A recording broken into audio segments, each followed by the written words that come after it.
I certainly do hope that you are having a fabulous, fabulous day today. I sure do. I'm having a fabulous day Oh, because I welcome, get to hang out with these Raiders. fabulous people. Perfect Oh, did we just get timing. rated? Welcome, Yay! Yay, rolling Raiders! Perfect timing. together. Welcome. We literally just turned live, so how was your fabulous game over at Roll Together? It was amazing. Tell me what your favorite part was. I want to know what your favorite part was. And in the meantime, while you were telling me about your favorite parts, you should also enter our fabulous raffle by entering exclamation point raffle in order to win some delightful Phoenix dice. Phoenix dice. Hold on, Woo, woo, hold on. woo. Phoenix dice. Phoenix dice. Phoenix dice. Dice. These things are cool. Thank you I for the am follow, loving Huntress it. Clarice. I hope I didn't butcher Yay. that. I think that's how you say it. I'm sorry if it was That's a horrible. legendary Absolutely. saving throw. Absolutely. Jump on in there. Do all the follows, do all the delightfulness. Thank you very much. And I would like to give a huge shout out to our sponsor, Hero Forge. Hero Forge is absolutely delightful. If you want to see fabulous Hero Forge figurines, just look right behind our players here. They have all created Hero Forge minis of their characters that you can see. They are glorious. If you have no talent with visual arts, like me, you can just take like 10 minutes to take what's in here and put it out into the world.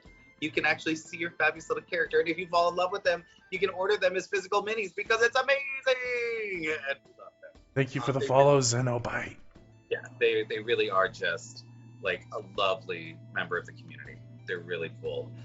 So head down to the About page, grab their link, go and support them because they are absolutely fabulous. And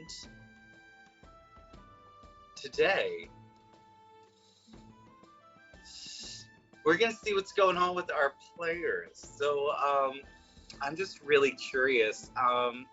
Hey, Z, what happened to you last week? When is that?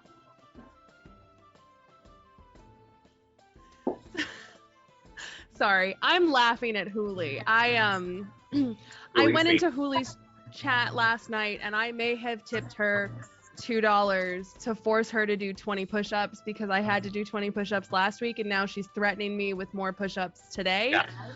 But I had food poisoning over the weekend, so I think that maybe this week I should get a pass from doing push-ups because I was very, very ill. I'm just gonna throw that out there now. Yeah, absolutely. Fine. Absolutely.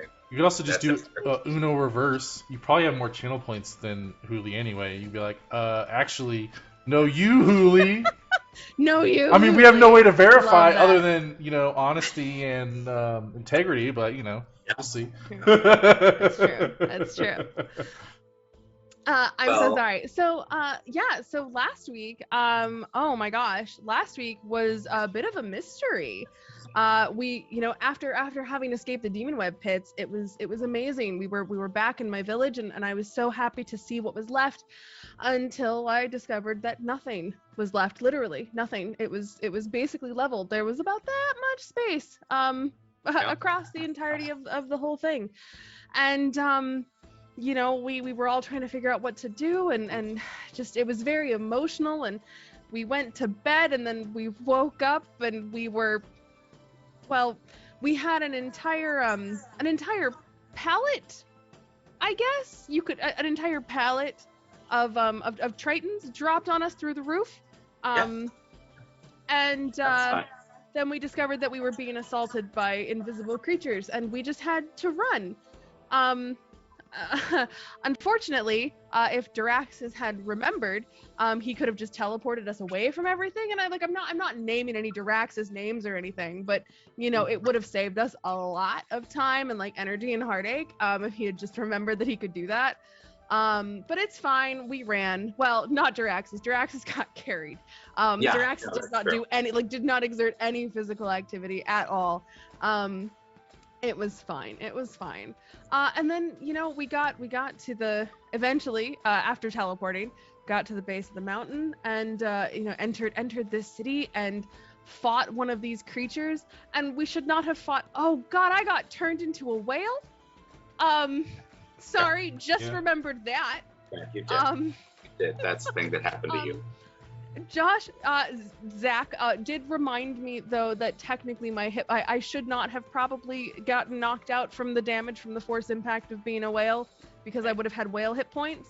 So I'm probably not actually knocked out, which is fine. Yeah. But yes, I got turned into a whale as the final act of let's smash this thing. Yeah, there's a halfling now where the creature was. Think I'm still a whale though, so Yeah, no, gotta it's deal good with times. that.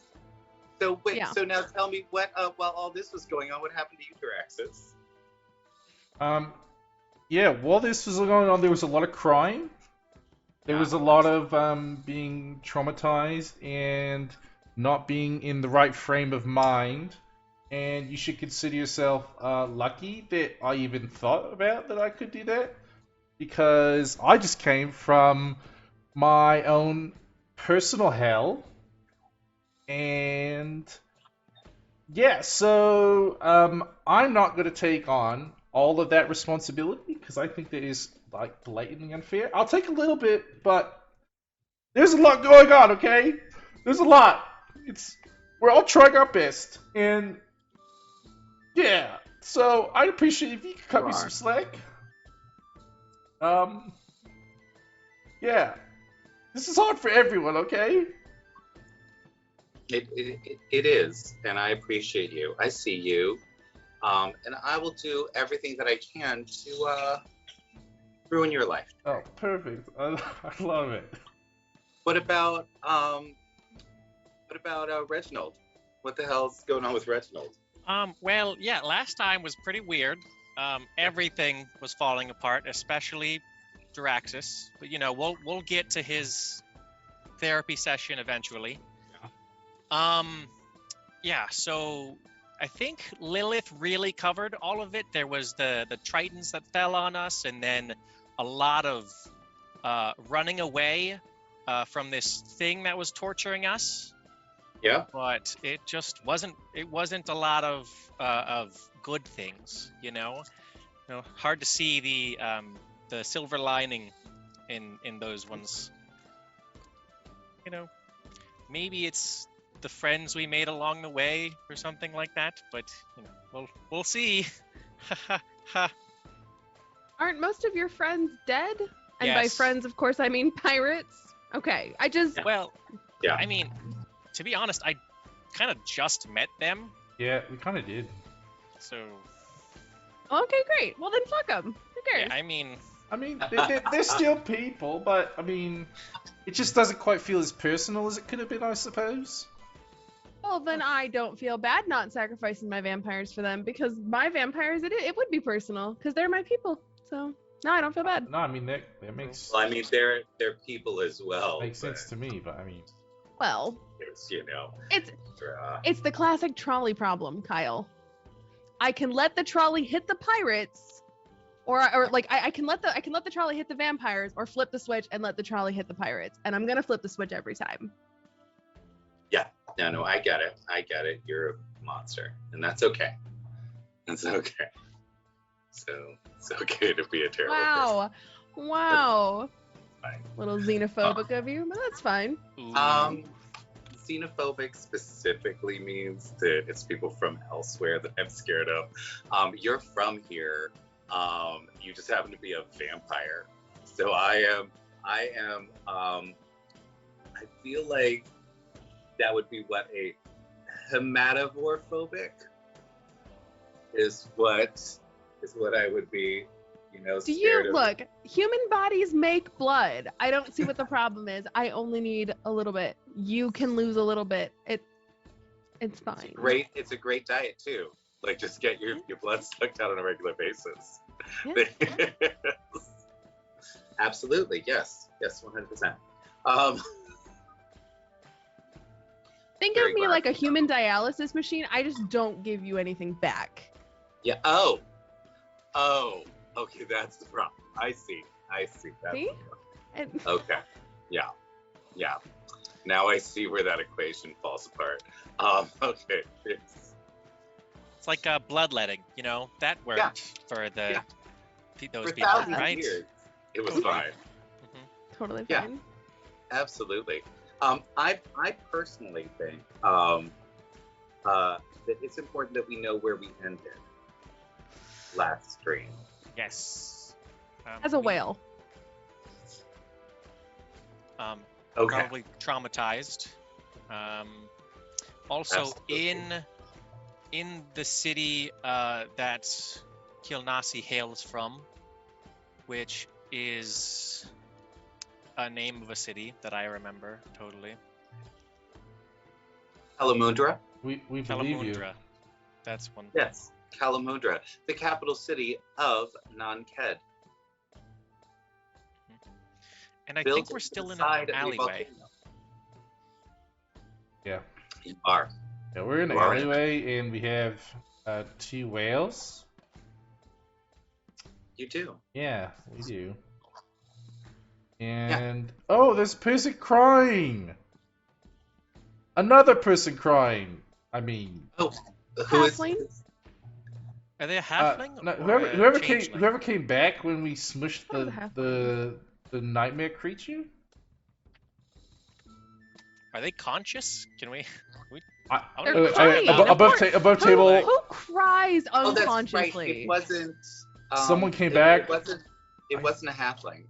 I don't There's remember. a changeling. It was. Yes, Oh. that's right. Oh. Yeah. Well, So I'm just gonna need you to pull it together, please. All right? Because you're being super racist and not knowing the difference between a small-sized halfling and a medium-sized changeling. I am a giant fucking whale, Kyle. I don't know the difference between anything right Yeah. now except whale, not whale. So really. Wow. I mean, I feel like you would know the difference between krill and not krill as well. You know what? That's fair. Okay. So whale, not whale. Krill, not Krill, krill. not krill. Okay, good. just Yeah. to put it out there, you do have a +5 to perception as a whale, but you also have blind sight for 120 feet. I'm guessing that's underwater though. Oh, Yeah, right. I feel like that would be an 'Cause- underwater thing. Yeah. Yeah. Fun fact about whales, though, because they are so large, if you are right next to a whale, like in real life, if you are right next to a whale and it actually clicks or tries to sing, it can rupture your lungs and kill you. Oh, God. BRB, figuring out what the role to sing as a whale is. Absolutely. Who wants to die? I feel like whales like they need to have like some sort of astonishing sonic attack, like some thunder, like they do a shitload of like a rechargeable thing called whale song where they do like massive amounts of thunder damage, but only to people within like 20 feet of them. I love this idea. Can we let's workshop this later? Absolutely. We will put out this little this little homebrew. I like this. I'm really excited about it. Give me one sec. Have you heard of the 52 hertz whale? No. It's Is that the one? Yeah. Do you want to tell it? I mean, Oh, the one. No, that they no, have- it's your that, story. like, has a song at 52 hertz, and that's how they identify it as it migrates all over the world. yes, but the thing is, the 52 hertz specifically, the other whales can't hear it, so it's super lonely. By itself. Yeah. Oh no! So it's a mute whale. Basically, Oh, yeah. According to the other mean- whales, that's very. Yeah. It's super sad. Well, I'm sorry about all of that. Right? I know. Are you Sad whale the fact. hertz whale? Is that what you are? Yeah. 52 hertz. Yes. Yeah. Absolutely. Well, that is distressing, and I'm very sorry for you. Thank you. I think it's important Did we find out what happens to you next? Do you think it's important that we do that? I think it is. I do. Yeah. I do. Because I'm not going to lie, I've never been polymorphed before. So I Yeah. don't know how to not be a whale anymore. So Huh. I'm interested to see how that works. Absolutely. Absolutely. Well, shall we set the scene? Let's. I think that'll be fun. Who wants to play some fucking D&D? Let's do it. Let's play Do some fucking it. D&D. So, dude, music change.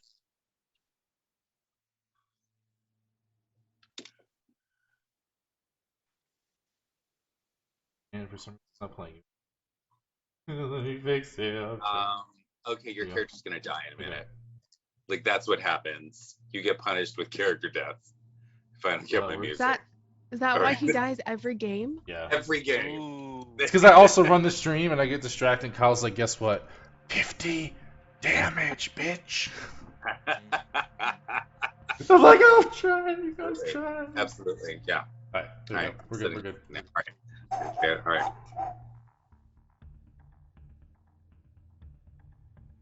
Having faced down one of the most powerful undead creatures in the multiverse,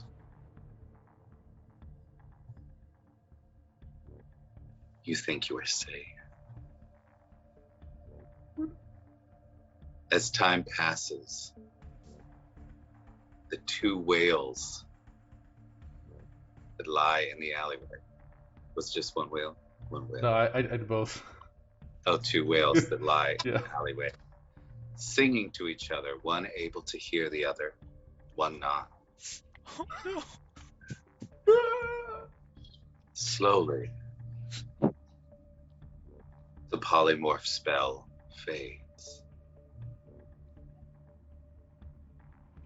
and all is quiet.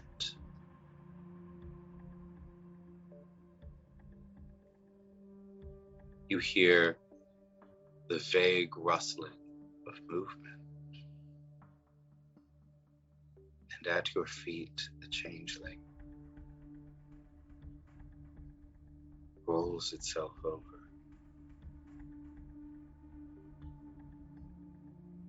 Pale, drawn, weak, on the brink of death. It had spent enough time in the negative energy plane to lose most of its will to live.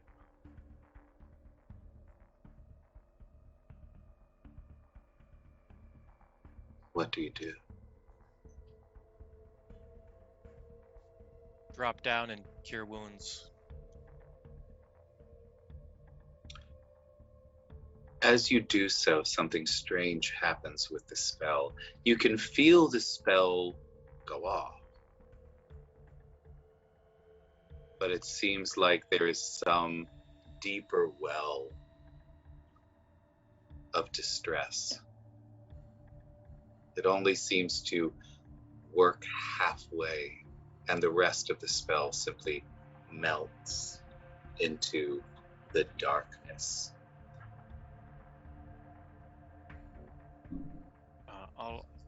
I'll hold the child and I'll just be like, Well, it's What? not a child. I'll hold the changeling and I'll just say, what happened to you? How is there anything I can do to help you? What? It groans very gently, turns its face to you, and just says, so many.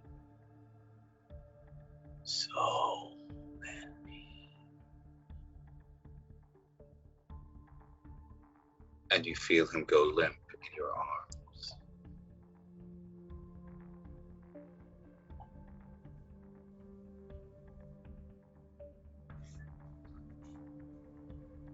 Many what?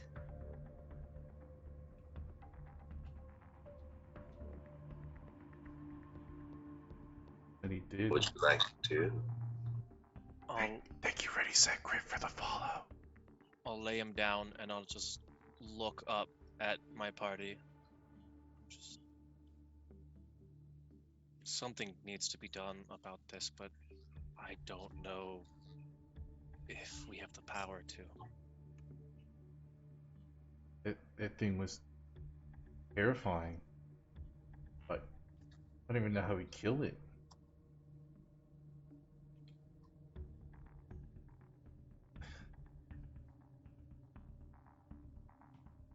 Are you guys okay?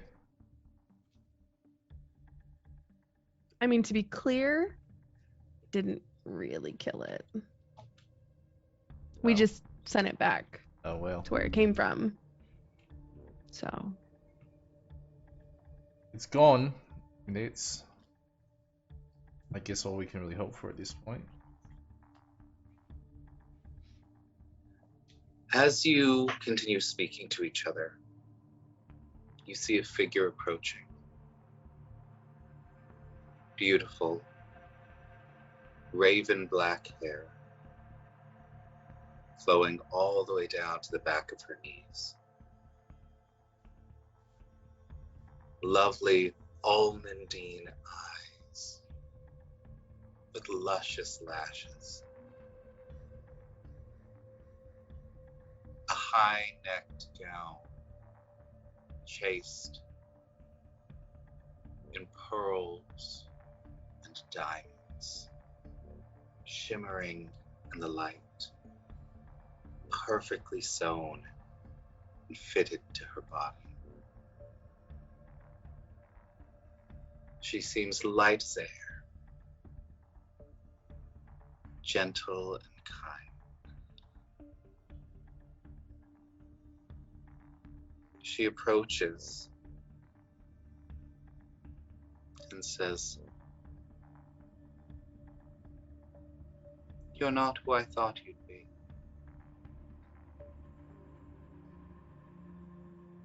I'm Huh? sorry, I have no idea who you are. Of course you don't, dear.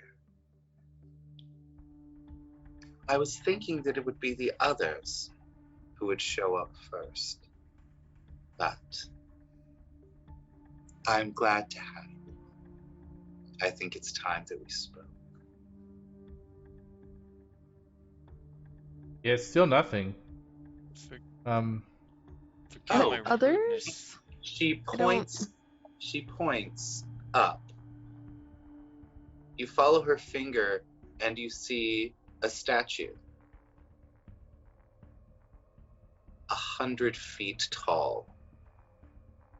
A statue of this woman. You realize that before you stands Kilnasi.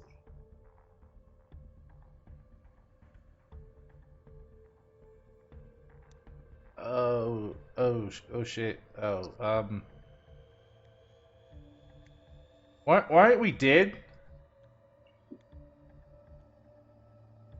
Well, that's more an existential question, really, than anything else. Okay, I guess. Is Are you it? asking why I haven't killed you yet? Yeah, I guess that's probably close to what I was thinking. Because it's not quite time yet.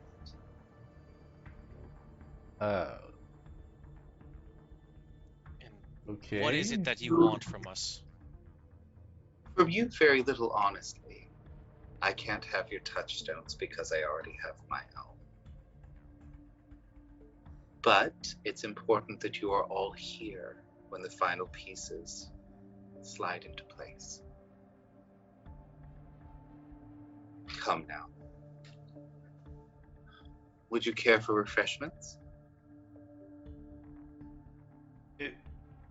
Sure, I guess if you wanted us dead, you would just kill us. I mean, Insight So- check.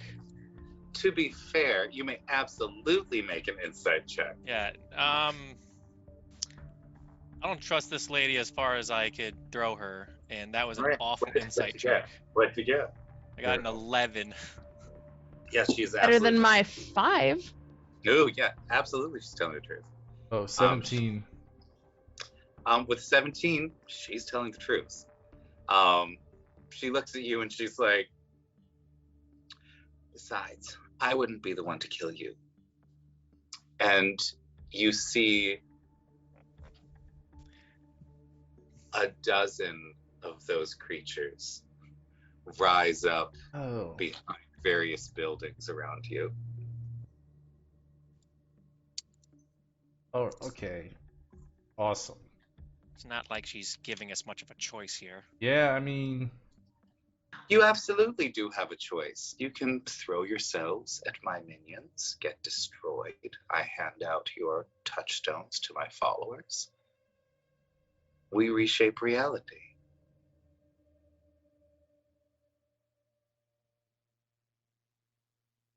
I'm not really for dying, but I mean, okay, like here's the deal. If that's what yeah, I'm really confused. You said refreshments. Yes. And she very gently lifts up like her dress and shows off Oh, her sheets. jeez. And she's like, you see these incredible stiletto heels. It's like, I wanted to look good when I met you, but these heels are killing me. So perhaps we could adjourn to one of the sitting rooms in the palace. Sure. Wonderful. Why not? V, what'd you say? Oh, I said, why not? Oh, I thought you said kinda hot, and I was like, Oh, I mean, okay, but also like mommy, Yeah, but yeah. it's fine. Fine. Don't put me on blast, God. Oh, I mean, we were all thinking it. Oh, then I'm glad I'm the one to say it. okay. Will you follow her up to the castle? Yes. Yeah. Yeah. I mean, I wouldn't say I'm you- tired of running because I don't get tired, but yeah, I don't really feel like running away. So I get tired. Yeah, I mean, she's kind of like captured us essentially. She's not like physically captured us.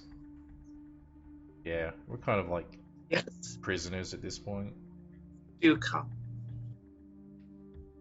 She turns around and begins walking towards the castle. I Are you going to follow her? I guess we follow. I mean, she does Um, have 12 of those things just like around. While we walk, do you think it'd be okay if I heal my friends up a little bit? They're kind of worse for wear. Oh. Here.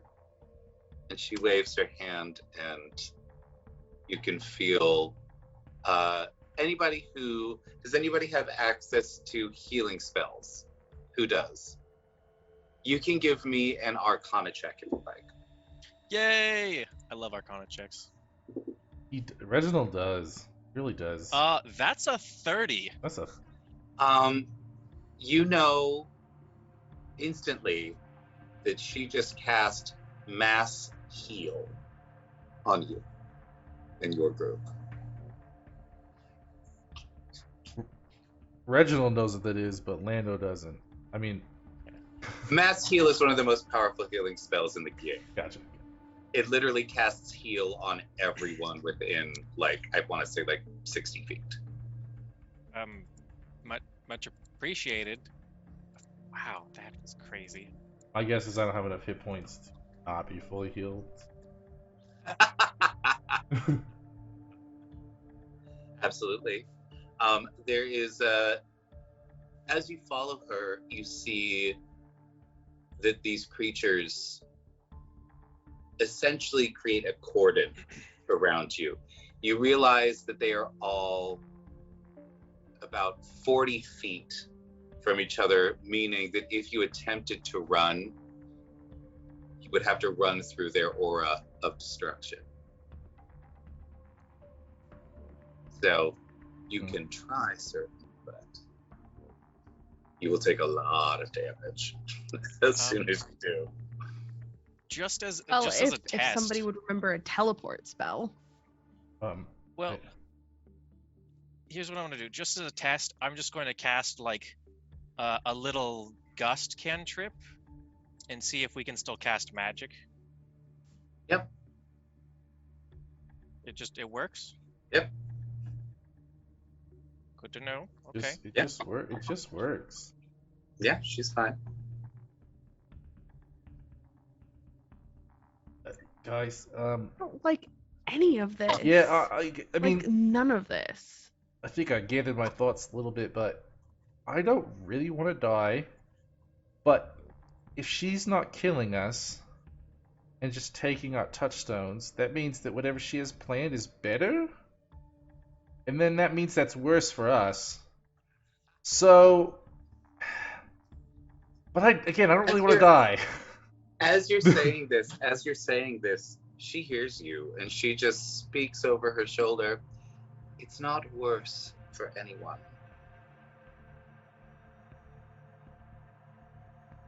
I mean, it'd be It's worse a for way to us. It's a way to make the universe better. Come, I'll explain the thing. Okay. Okay. Sure. As you continue to walk up to the palace, you see that these creatures around you stop. Not because of any sort of force, but because you see all the way up to the palace, every 40 feet, are two more. There must be 100 of these things. Oh. Awesome. Love that. Not the word I'd use. Yeah.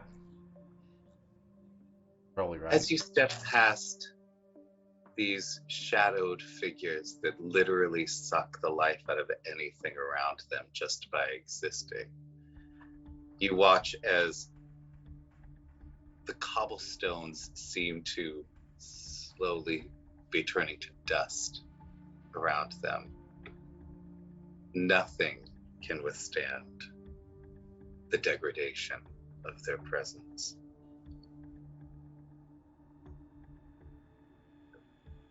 Love that for them. Yeah, it's fabulous. You enter the beautifully appointed Palace of Nonked. Everything exactly where it should be. Every inch covered in stunning carvings.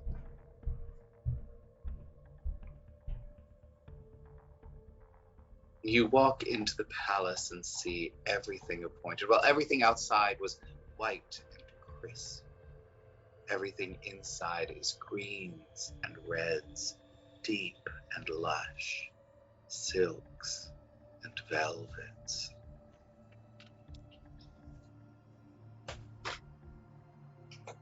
There are no guards. There is only Kilnase. She leads you quickly through the halls until you come upon a set of mahogany doors. She pushes them open on well-oiled hinges that make not a sound. And inside, you see a mithril table. Anyone who has eaten the hero's feast in Delver's Dream may make me an investigation check. And tell me, what did you get? 15. 15 is enough to recognize the dwarven handiwork, but also recognize that it is not the same table. You immediately understand that this table will, in fact, as soon as you sit down, produce a hero's feast for you and your companions. Kilnasi enters, sits down at the head of the table, and nothing appears in front of her. What would you like to do?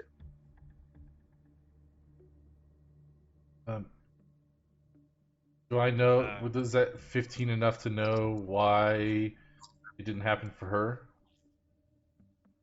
You know that this table is enchanted to give you the thing that will be your favorite food and the most sustenance, and liches don't eat. So the table's coming up with error. Error, food not found. Nah. It's like, Yes. Oh. I was actually wondering what happens if I sit down at the table, being a vampire. Let's find out. I guess. I am kind of hungry. Would Reginald know just by looking at this thing that it's not immediately dangerous? You can sense powerful magic coming off of it, but as nobody else has sort of said anything, you have no idea what it is. I'm gonna wait and see. Not exactly interested in dying right away. Diraxis wouldn't even think to tell him or to say it out loud. So I'm not gonna hesitate. Once Kilnasi sits down, I'm actually moving to sit down too. It's a power play. Absolutely. I'll meet you. Diraxis. I'm gonna sit right across from her at the table. So first, as you sit down, who is a person that you hate? His name is Lyle. Yeah. He was just this really showy jerk growing up, and he was always like, I'm a better boater than you are. And I was like, no, you're not, dude. And he was like, no, I totally am. He was so full of himself, and he beat me a couple times, but eventually I won out. And I mean, obviously, because look at where we are now. But yeah, Lyle. Ugh. So as soon as you sit down, Lyle appears on the plate in front of you. Just like a whole ass human person. What? Just sort of looks up at you a little groggy.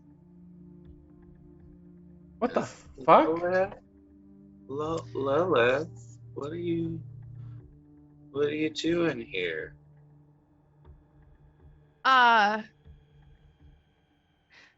It's a bad dream, Lyle. You shouldn't have drank so much last night. You know how you get. So this is just a dream to tell you to lay off the grog, maybe?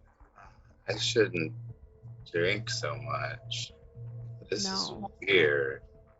Yeah, it is. But you'll learn for next time, right? What would you like to do with Lyle? I'll take a bite. Look, the last thing I had to eat was a cow. Okay, I just Absolutely. just a little. Absolutely. As you take a bite, you just hear Lyle sort of let out a sigh and just his eyes flutter and then close gently. And as you finish your meal, Lyle then disappears. Would anyone else like to sit down? No, I'm not hungry anymore, actually. Definitely not eating that. Sorry, does the 15 include me or Diraxis having... No, it does not. Okay. You got enough in just now. Was that really Lyle? I mean, he said he was Lyle. He looked like Lyle. Lyle has a drinking problem. What? I will say the fact that Lyle has a drinking problem, I am gonna need a Constitution saving throw from you real quick. Sure. It's like mercury and fish or whatever. That's a dirty 20. Okay, yes, you're fine. You're fine. You definitely feel a little buzzed. Like you're a little like it's like you've had one beer. which is weird because like have not had any alcohol for a while. So woo, Yeah. missed this, but I think Reginald sits down out of just absolute arcane curiosity at this point. And describe your favorite meal, Reginald's favorite meal that appears in front of you. It would be like the most fresh garden salad from Fey vegetables and this amazing like elven vinaigrette and the tastes of just this. It's not like chicken. It's this interesting animal, this creature that you can only find in the Fey realm, but it brings the acidity of the dressing together with the salad Absolutely. perfectly. You see as this appears in front of you, you see Kilnasi stride over to your seat, and she just leans down in front of you and just sniffs. She's like, this table doesn't give me anything anymore, but that smells just delightful.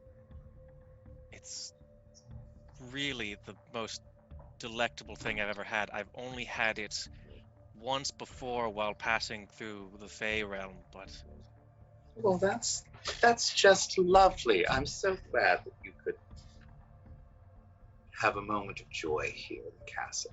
They are so few and far between these days. just slowly like eating it, just sobbing a little bit, like partially happiness and partially like I'm gonna fucking die here, aren't I? I'm definitely giving Reginald the side eye as he's just having this really nice conversation with Kilnasi. What do you mean? I'm traumatized over here. You needn't be scared, dear. I will let you know when you're going to die. That's not any more helpful, you know? Maybe just like no, never mind. Going back You, to- my little drow friend. Nothing to eat? I guess I'll sit. You know, I can like sheepishly just like sit down at the table. Of course. And what appears before you? Oh, it's definitely the goat leg from So good. From Gehenna? yeah, Gehenna. Mm-hmm. For those of you who don't know, oh my god. Oh, look at this Kev, drop. look at you. Yo, Getting crazy. Whoa! Getting crazy with your rare item drop. Kev, I'm going to need to know which player you are giving that to. And while we are paused slightly, Lando, if you could throw up the little link that I just sent you. We have started, as in the Foundation for Inclusivity in Gaming has started, an Indiegogo campaign called Alakazam's Dungeon Directories. This is a pro DM service that is aimed at Alphabet Mafia and BIPOC players and DMs as a way to put BIPOC and Alphabet Mafia people in the position of power in our community, which is the DM seat. It is specifically a way to help them get paid for doing the thing they love in order to expand their voices in our community, and in that way help decolonize the space. So it will be going live July 5th, but we have the pre-live page up right now. Please head over there. And Lando, if you could add a description and Yeah. I just wanted to make sure we could get it out there for now. I definitely we will be adding descriptions. click it. Just click the random link. I promise it's not a virus. It's approved. It's approved. Absolutely, absolutely. If you could go over there and just sign up to be alerted when the Indiegogo goes live, you would make me very, very happy, and it's incredibly helpful. And when it does go live, please help us fund this as quickly as possible so that we can then get out into the world doing the fabulous work of actually decolonizing the TTRPG space. And with that, we have apparently, Diraxis, you are going to get a rare item. Look at this. That's amazing. Like Thank you. I would like you to take a moment to go figure out 3 rare items that you might want. And then give me those choices and I will let you know. All right. 3. Now, as is fabulous, for those of you who don't know, the goat leg, we had an adventure where we had to go figure out what was going on. We had to get the planar touchstone from the walking city of Gehenna, on the plain of Gehenna. And during that adventure, we discovered that Gehenna is an entire plane that is the film noir plane, where everybody talks like this, don't you know? And they've all got big fedoras, very, very big fedoras, because very specifically Gehenna is the plane where the people that that have been sort of kicked out of the 9 hells or the abyss end up. And there was a fabulous demon there who had a essentially, like a food truck, and sold these fabulous goat legs. And this demon spewed acid, and what he would do is he would mix the acid with a bunch of amazing spices and then let the goat legs sort of soak in there for a little bit, and it would tenderize the meat and all the spices would get up in there, and it was the best food you've ever had, this goat leg. And unfortunately, Karhani murdered them. And so now this is the only place to get goat leg now, is one of these tables. So I'm very excited we got goat leg. Hilnasi returns to the head of the table, and she just sits down, looks at all of you as you eat. So, I suppose none of you was ever trained in the art of elocution or societal norms. Yeah, I was a No. slave, so I I'm gonna took- say no. I took some training, but I really liked studying history a lot more. So Oh, absolutely. Well, history is fascinating, isn't it? So much of history is just people repeating the same mistakes over and over and over. I think we have a chance to correct that. To correct history repeating itself and making the same mistakes. Absolutely. Why do you think I'm doing all of this?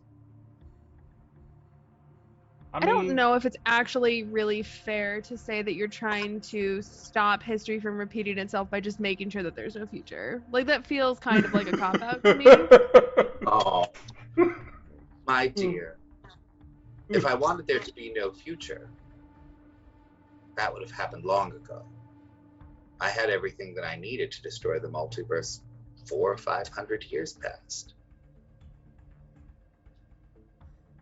I mean, what would I be so upset about that I would want to end the universe? I've got everything. I've got power, I've got beauty, I've got immortality. I love this multiverse. It's just a mess, though. So are you trying to reset to zero? Start over? Build it all in your grand design? Oh no, it's not my design. What fun would that be? I would know exactly how everything would go. So I suppose in a way, there's a reset.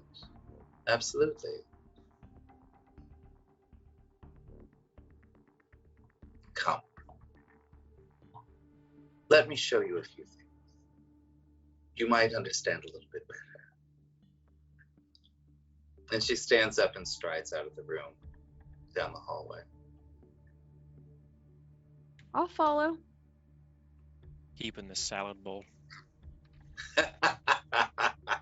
as you leave the room, the salad bowl sadly disappears. Dang it! Though you are all under the influence of a hero's feast now, so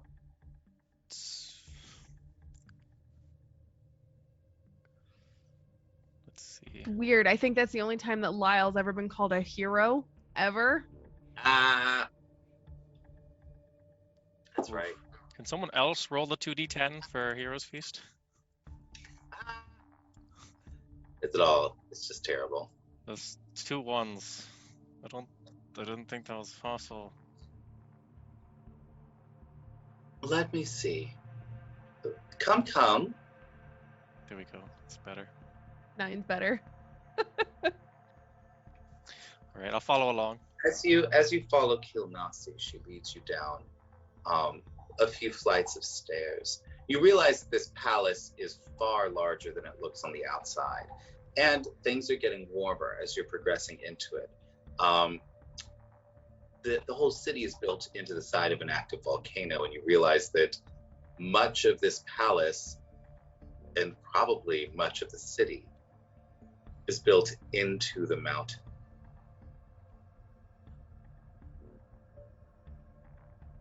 She leads you to a beautiful space that looks like an underground garden with every type of glowing fungi you can imagine, just a kaleidoscope.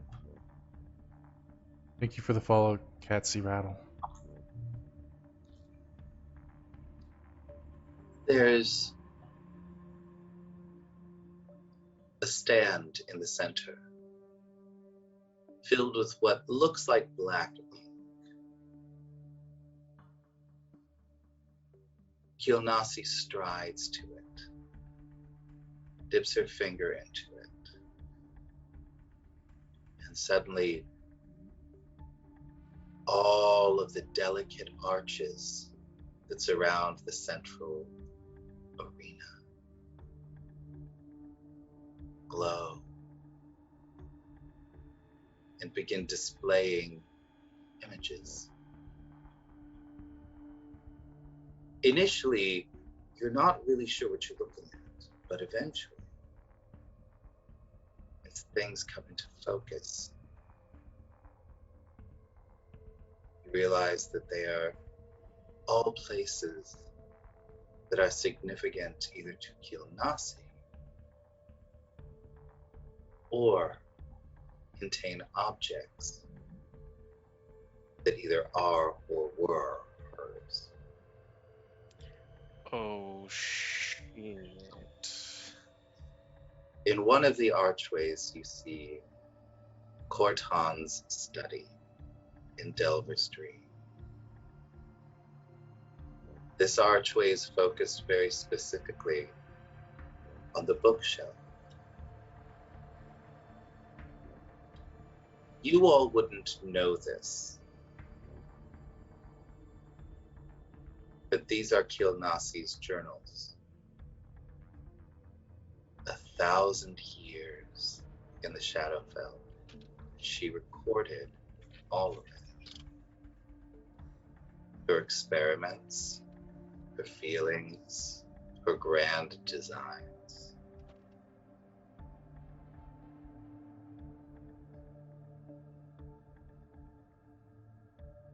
She points to the archway. Cortan was the only one that saw the value in these. I'm glad he did. He needed to learn what was going on, especially with the touchstones. We are about to have a moment in history that will never come again. In that moment, we can change so much for the better.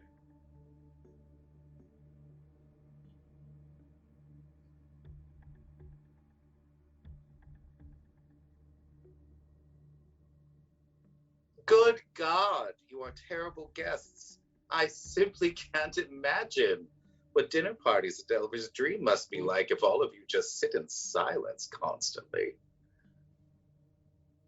I think I heard Daraxus mention that place once before. I don't.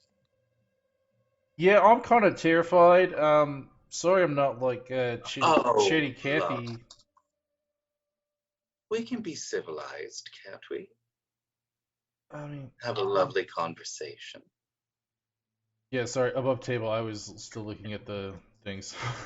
So, but I mean, Daraxus, to be fair, is really scared. So, I know, absolutely. it was a little bit of both. I don't know who this Corton is, and I don't know what value he saw in this, but you're still not really telling us much. Or if you think that you've told us everything, maybe tell us again, but like in a less confusing way. Maybe some explanation is due still. Where should we begin? Would you like to hear about the history of this universe?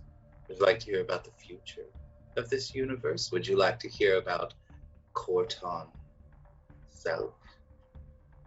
Or the touchstones? Or perhaps you'd like to hear about what's been going on all around the multiverse and the various outer planes. So much.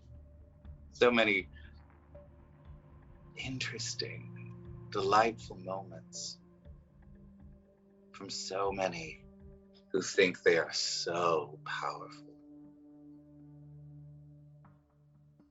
What would you like to discuss? This is your evening, after all. Oh. I guess my question is, and I deeply apologize if this has already been said. Just tell me to shut the fuck up if it is, because I was looking at the things and can't do three things at once. So,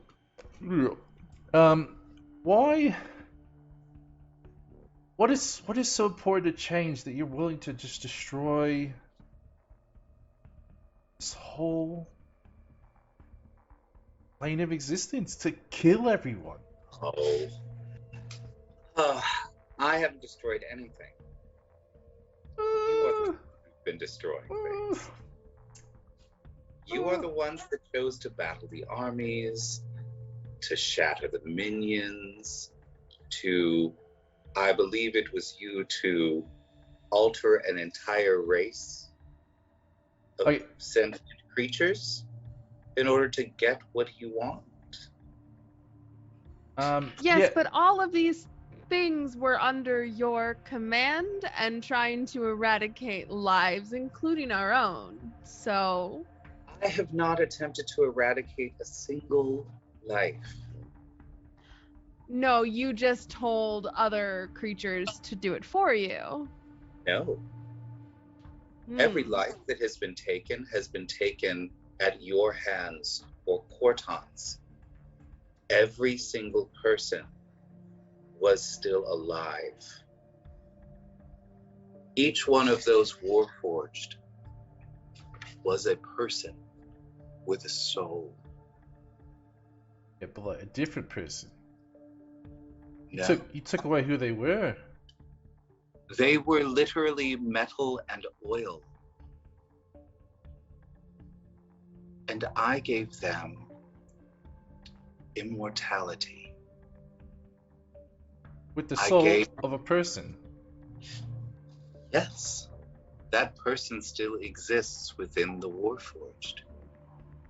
and can exist as long as the Warforged can exist. So I'm sorry, just to make sure I'm following the logic train here. We are the baddies because we were protecting ourselves from the Warforged who were coming to basically, I mean, what they did do was level my entire village. But you're going to chastise us for destroying them before they destroyed us. Yeah, That Not at all. What about those I'm not Tritons? chastising. There's been no chastisement here. I'm simply pointing out facts. Well, the fact is that there was People a. die. People die all the time in this universe. It's just part of what happens. It's one of the things that I'm trying to fix. how are you trying to fix it? Like, what was the end goal of sending that army of undead and warforged to level my city? To protect the others. What others? All the rest of the Warforged. Okay, just sorry, trying to follow the logic here. So, if you had come in and my people had been asleep in their homes and we had not tried to defend ourselves, the Warforged and the undead would have come and they would have leveled my entire village and killed everybody inside of it. Yes or no? They would have simply taken you here, and you would have all become Warforged. Oh, because that's better. Well, you chose a different kind of immortality, but your immortality requires the sacrifice of other creatures, unlike a Warforged. There is no cycle of violence inherent in the biology of a Warforged. That is a biological mortal construct. Then why keep them and raise them as zombies? What purpose does that have other than to kill? The zombies were there to help me gather more people. You understand how it requires a sacrifice, though. To get that immortality, you have to sacrifice the human Sacrifice side. what? It's not What? a one-to-one transfer. They're not the same. They're not the same people in How the do you know? Warforged. Have you studied? Corton has studied the schematics of this fabulous machine that I've built. Have you studied them? I've done studying of Warforged before, and these are not the same. I've known a That is true. Warforged. I And- knew one for months. We traveled together. He didn't even know who he was. He didn't remember anything about his past life. How could you say that he didn't die that day? Did he remember eventually? Yeah, but he's a different person. You took away who he was. Imagine just for a moment, if you could take away all of the bad memories, take away all of the trauma that you've ever experienced, tuck it away, and deal with it outside of a flawed biological body, where there are chemicals flowing through you all the time that demand this, that, or the other thing, where you are distracted by biological imperatives, and instead spend the time processing that until you're ready for it to come forward. Imagine a world without trauma.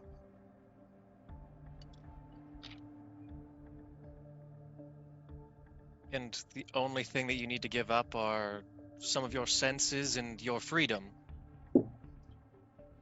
The Warforged are all free to do anything that they would like. Do you mean to tell me that your magic has no say in their actions? Because I think we've seen different. When? Anytime we've come across them, What have they done exactly? You may say that they have choice in what they do, but you are leading them down a path of literal war. I'm leading them down a path of change. And apparently they believe in the change enough that they don't want to alter the path. So create a being that knows no difference of good and evil and then wreak as much havoc as they see fit? Please explain to me, if you would be so kind, what is good and what is evil exactly?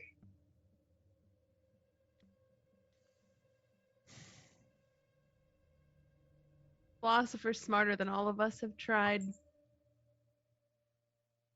And they've never come up with an answer.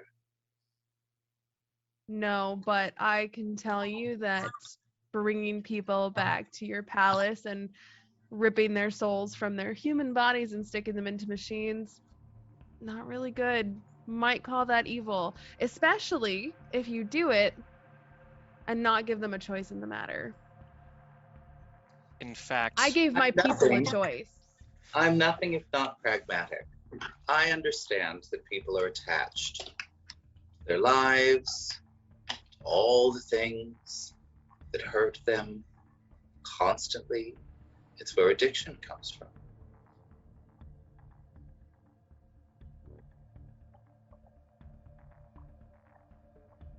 I know people won't make that choice on their own. I know that somebody has to make it for them.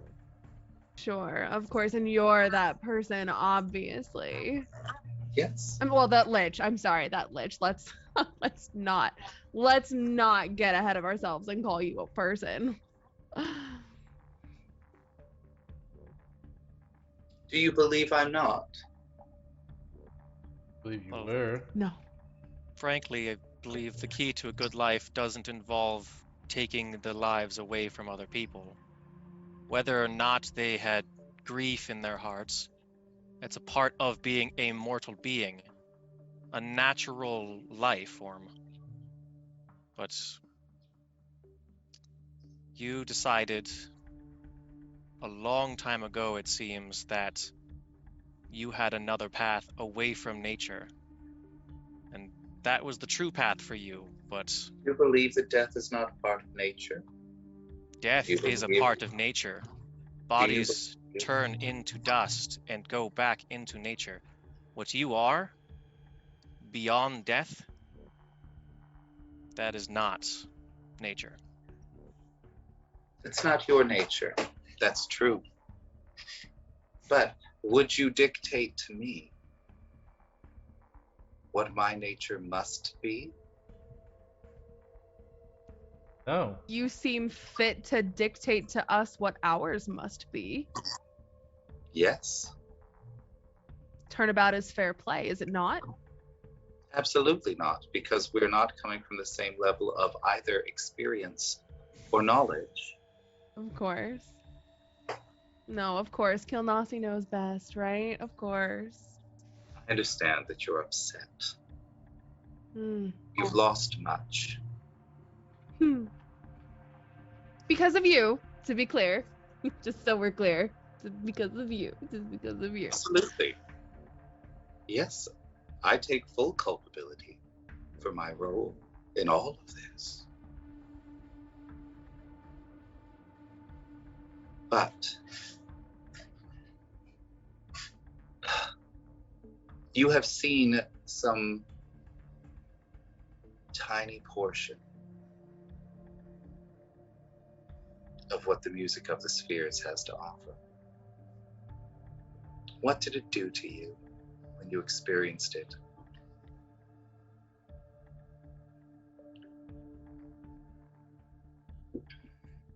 It's done a lot of different things.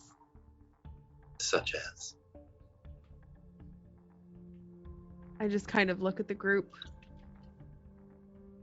I mean, this discordant song is not like anything I've ever learned of before.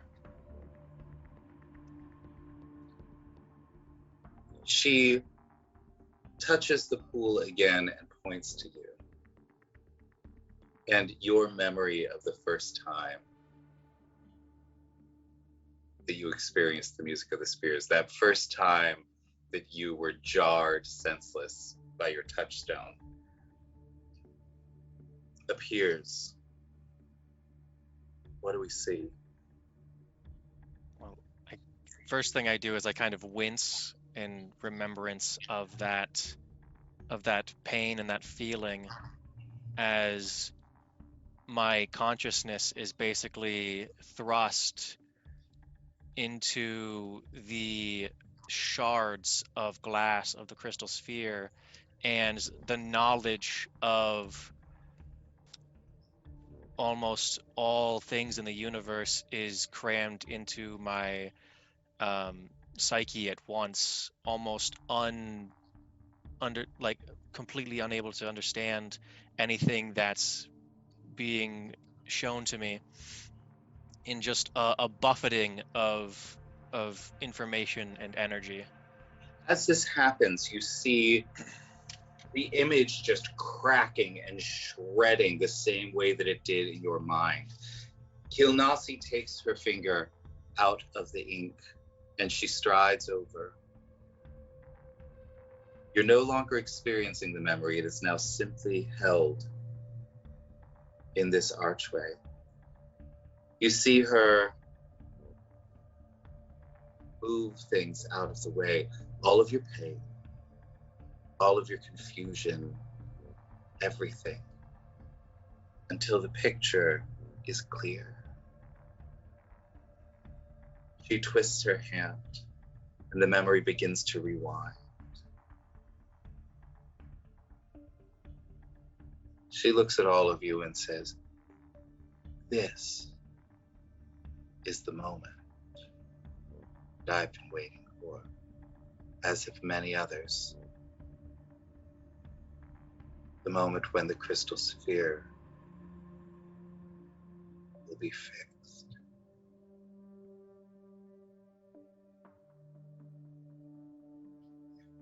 In that moment, the music of the spheres, the song that sings the future and the past, every note of every life sung by the spheres themselves, it will no longer be dissonant. The music that will carry the universe forward will be in perfect harmony once more.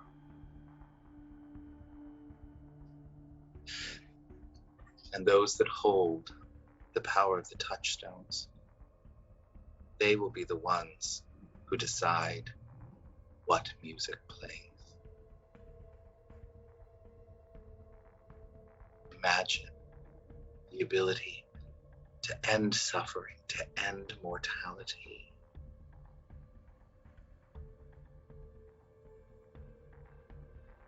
She turns it back a little further and a little further and a little further.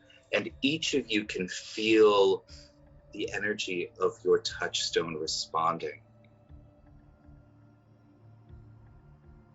until you see the crystal sphere as it was, whole and perfect in the very beginning.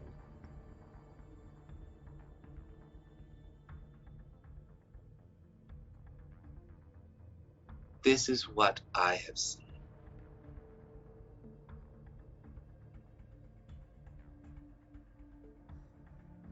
I have seen and heard the song without the sour notes. This multiverse is not what was supposed to be. The gods of this sphere, greedy, childish, shattered it. And you see a zoomed in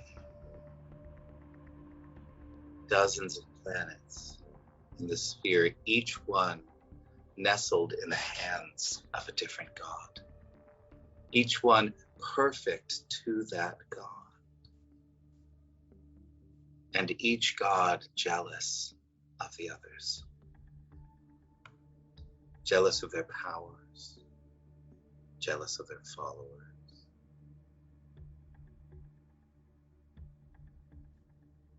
You zoom in further, you see the people on these planets living their lives, moving through their existence as best they can, growing, living, dying.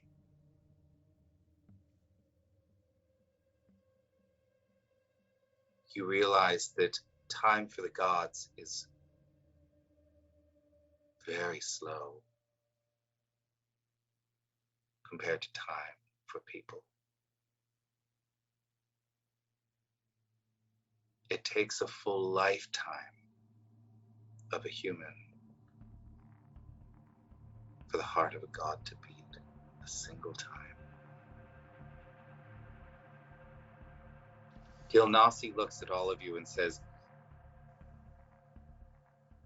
for the gods, it was a moment,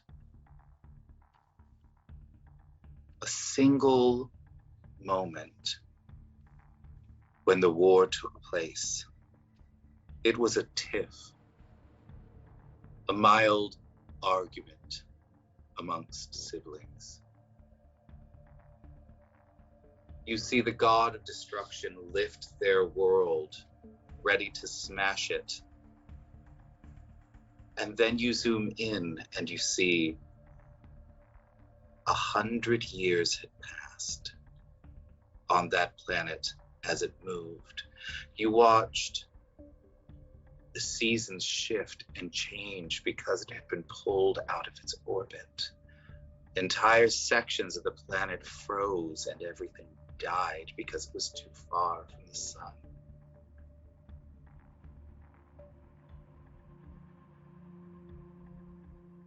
Generations lived and died, not understanding what was about to happen, not understanding that their world was about to be literally shattered. And this was true of billions on these worlds.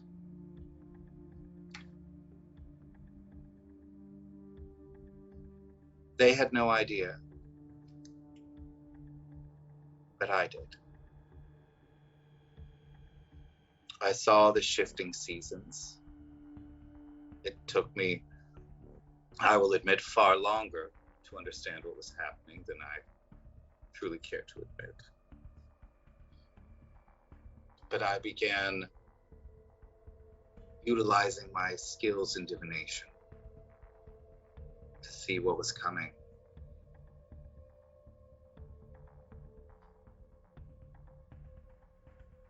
That was my first time experiencing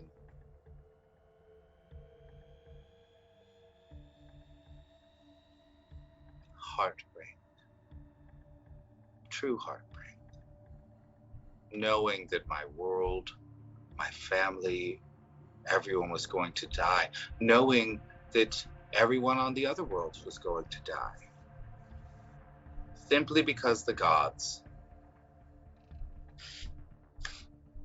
couldn't solve a mild argument.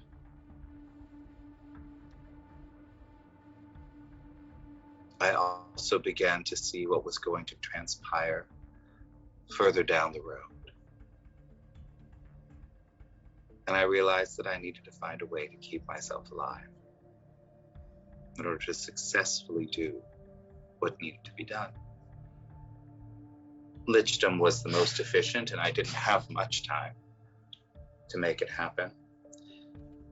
I only discovered what was going on about 10 years before the final blows came and the crystal sphere shattered in the war.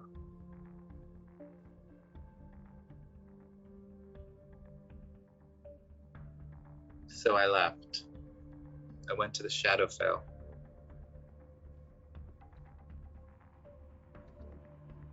Tell me, if you knew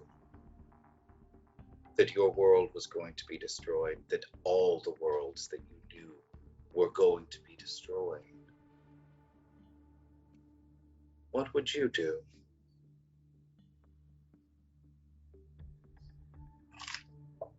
I knew my home was going to be destroyed, so I did everything I could to stop that from happening. But I gave the people who decided to stay with me a choice to join me or not. And I didn't retaliate against those who chose not to. And that's where I see you and I differing greatly in our endeavors. I think we aren't quite so different as you might seem. Just in important ways. I honestly believe that in 1,000 years you will understand what I'm doing.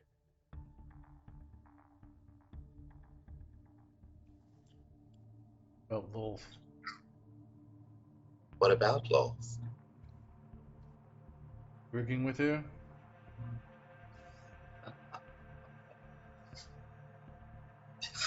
Oh no, dear. I have relationships with many gods.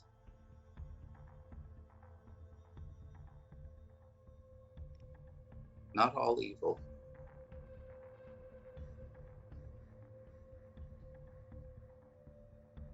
You do too. Though some you might not know yet. So, I still don't understand. Making a choice to survive and making a choice whether or not an entire world of other people survive are two different things. You, in some ways, are making a similar choice to the gods that you hate so much. In what way? The gods ended the lives prematurely of billions of people. I am endeavoring to keep them all alive. Oh, come now. What is it you truly seek? What is your goal? Perfection? No, I don't think that perfection can be had. But I think that we can be better. I think that right now, we are certainly not our best selves.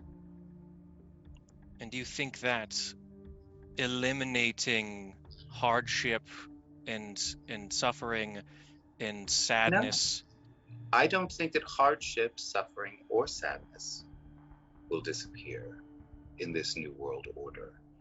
But I think it will be lessened dramatically. I think that people will be more patient with each other. Once you've lived 1,000 years, you begin to see that anger doesn't really have a place in anything. There's no reason for it. When you say people in this scenario, you of course mean you're warforged, right? Indeed. Yeah. I think the biggest thing that you're still missing is choice. What you're doing to these people is against their will.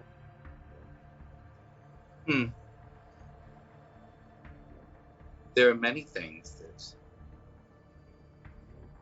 people should do, but they don't want to do.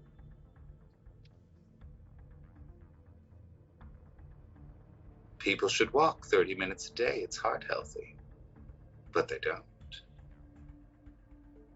The things that will keep them alive, the things that will keep them healthy, are in many situations things they don't want to do. It is against their will that they take the medication. Their loved ones force them to do it because their loved ones want to keep them around. Nothing is nearly as black and white as you want to paint it. Not in the entire universe. I'm not trying to paint it black and white. It's just that where we differ is that will is what makes life worth living. You, my dear, are attempting to paint me as a monster, which is totally understandable. I don't fault you for it. And certainly I will admit that I was quite aggressive in the beginning. I saw what a pain you all would be, and I wanted to remove you because it would be the most efficient way to get things done.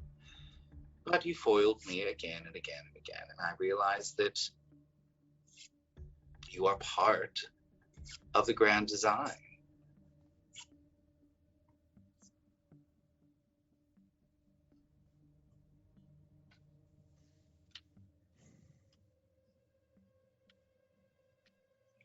To answer your question from earlier, the ultimate goal is to find a way to alleviate mortality.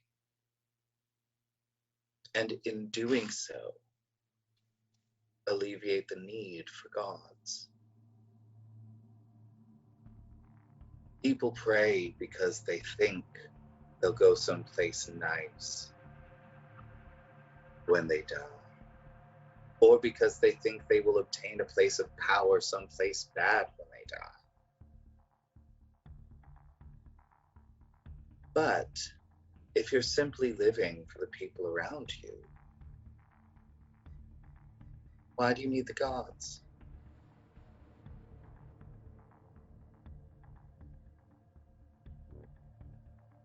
Some folks have never lived for the gods. Some folks live for themselves. That's quite true. Who do you live for? I live for myself. I live for my people. I live for the people who stayed, for the people who look up to me. I do too. There are many in this palace that look up to me.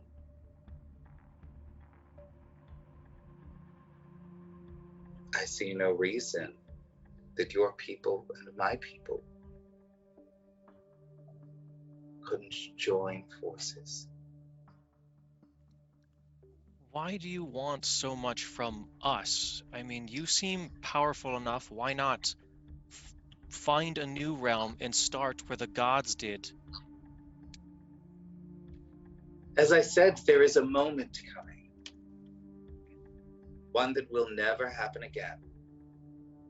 There is one chance to do this in all the history of time. It is coming soon.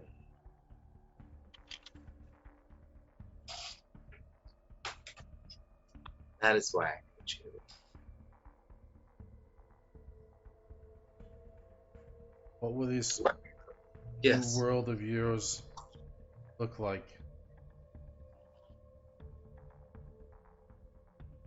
Well, currently it looks like a world of Warforged. This is the most efficient way to gain immortality, though I have recently discovered something quite delightful on one of my journeys abroad, as it were.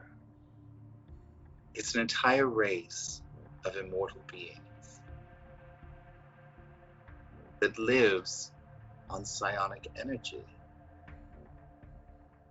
No, not those.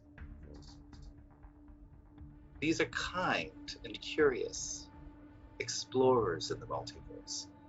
They're called Elan.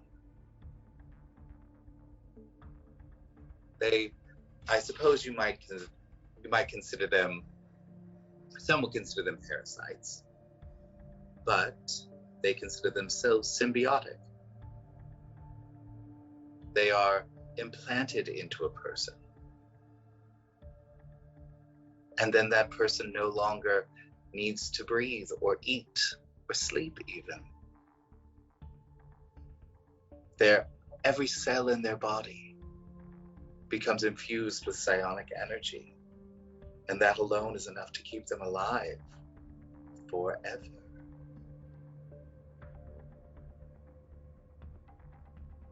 What about new people? You to have any new people They're just everyone gonna stop? There's gonna be no new lives being brought into the world. Why? Why do you think that there will be no new lives? Because it becomes untenable at that point. You can't just keep increasing forever if no one leaves or goes away or dies. Technically, that's true, but do you know how long we would have to increase in order to fill an infinite plane? But this plane isn't infinite. No, but there are plenty of others that are, and are perfectly suited for life. Imagine if we all moved to Arborea tomorrow. Pretty sure you don't age. Okay, above table. Do you age in Yeah. Arborea? You do. Can you die in Arborea? Yeah. Like age and You can die. So above table, okay, you can in fact die if you are not a petitioner. So if you die and that's where you end up, then you become a petitioner and you can live there forever. Okay, right? okay. There is, but if you go there as a mortal, you can absolutely be killed there. Gotcha. And then you presumably just go to whatever plane you would. Yeah, go it if can get a you- little confusing at that Sure. point. Okay. There's Okay. yes, but it is absolutely in there. Certainly, especially if I get a hold of some of these along. Then what exactly will you do with your new immortal people? Build cities, Live. live They will. doing They will what? all live. How? What are you doing now? Yes, but I eat. I enjoy meals. I enjoy dreams that help You me can still with eat work. if you want to. You said before that I was trying to compare you to a monster, but I think even monsters are a part of nature. They have instincts and goals and needs and wants, but what you're doing is simply And purpose. You seem to be under the misapprehension that I'm somehow desire to have control over this brave new world. I do not. I have ruled a country. It's a lot of work. It is quite annoying most of the time. Most of it is signing papers and having discussions with people who don't particularly care for you, not because you've done anything wrong to them, but because they covet your power.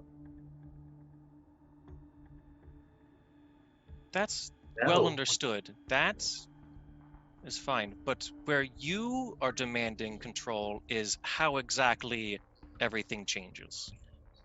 I demand no control. If it can change some other way to accomplish the purpose, happily, I will accept that. Sorry again. Above table. Monks have a feature where they basically don't die, right? They used to, is it perfect body where they stop aging? Yeah. I think it's I think 1 druids year and for monks- every 10 years. Yeah, so druids okay. and monks, at least in old things, druids had a thing where they stopped aging, but even then it said, you won't age, but you will still die of old age when it's time. Okay, I got you. Okay. Yeah. Monk school, Kadasi. Just train everyone to be monks. Come on. If that's the answer, I would happily do it. Don't. You're not. You're not making a ton of sense, to be honest with you. I'm not 100% sure where immortality for mortals as they exist now, not turning them into Warforged and then having a Warforged army that you have control over. Like, what? I guess I just don't understand why you have to destroy so much and who gets to like live in this immortal life and who doesn't. Like, I don't, That makes sense. except for the people who would have died trying to defend themselves from the people that you sent out. Absolutely. They get to make a choice. They get to live their lives exactly how they want to. I see. Yes. I'm not precious about life. There's so much life in the multiverse. There's so many things. You're not I precious understand. about life, but yet you're trying so hard to hold on to it. That's why you're a lich. I am not trying to hold on to life. I'm trying to accomplish a goal that takes much longer than I would have lived. Yeah, but what are you going to do after that goal's done? What purpose will your life have? I'm going to go to Lunia to watch the infinite sunset. And then what? I'm going to go down to Pandemonium. I'm going to see the Tavern of the Whales. I'm going to see the Modron March. Experience that perfect order and numbering of everything in the multiverse. I'm going to see the birth of a star, the birth of a god, the death of both. I will explore. I have heard the song. I know just how much the universe has to offer. But first, I need to create a universe.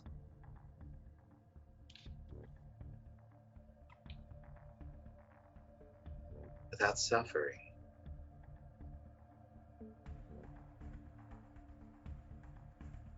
I don't want to deal. This is something that you will experience.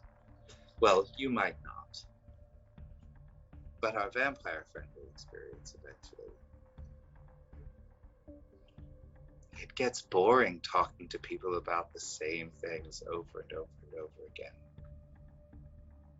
When you're just talking to people about how much they've been hurt or this or that,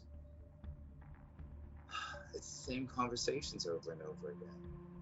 I want people who are going to be interesting, who will have spent just as long out in the universe as I have, exploring new things, telling me about them, getting to go and explore them myself and have a different view about it. Imagine that.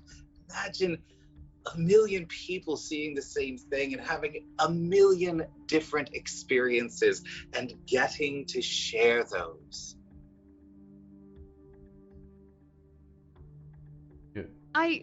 You're lonely. Why is that lonely? If all you cared about was experiencing things, you wouldn't be changing everyone to be you. Part of what makes people above table. I'm gonna say human because I don't know the terms to just include everybody. But part of what makes someone human is that they know they're going to die, and that gives them purpose. That gives them drive. That gives them Sometimes. a reason. But more often it gives them anger. It makes them jaded.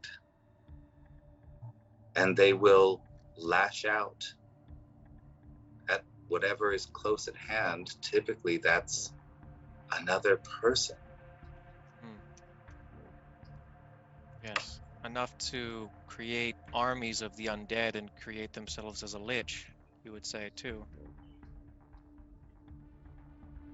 Are you not speaking from experience? I know that this is hard to process.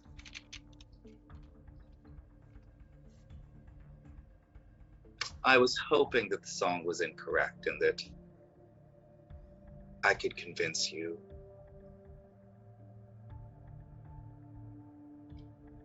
But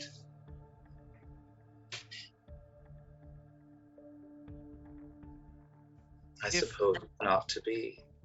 If what you say is true, and once this dissonance is ended, and everybody that has these powers of these touchstones can change existence by their will, then why would you need to change people at all? Yeah, why the right now? Warforged? Why do that now and not Why not fix just... the broken sphere first? There is something coming. You keep saying that. Maybe what we're missing from your grand design is what this point is. It's not mine to tell. Then I guess we will disagree until that point comes. It will be here soon. She touches the ink again, and another arch lights up. This time, it's Corton.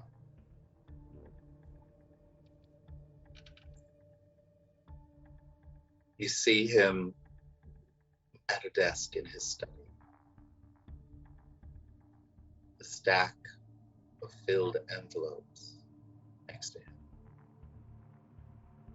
Seems to be writing a letter.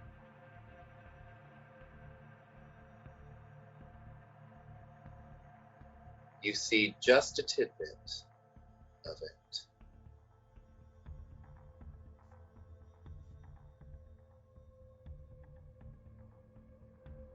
I know I will be leaving soon.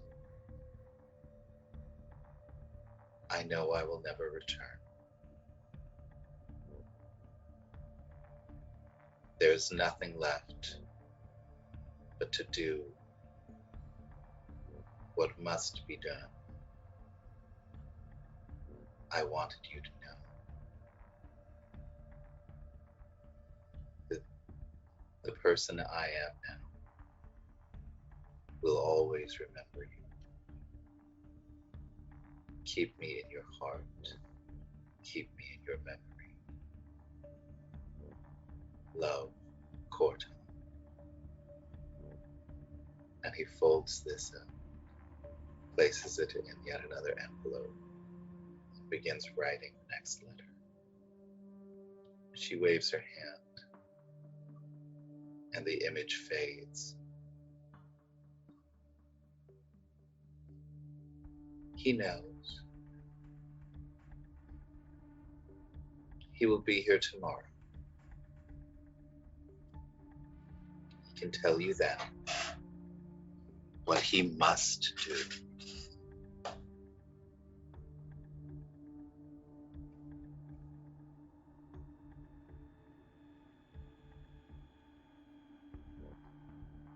Okay, fair for the above table. I know it's bad, but I'm having a really hard time articulating why.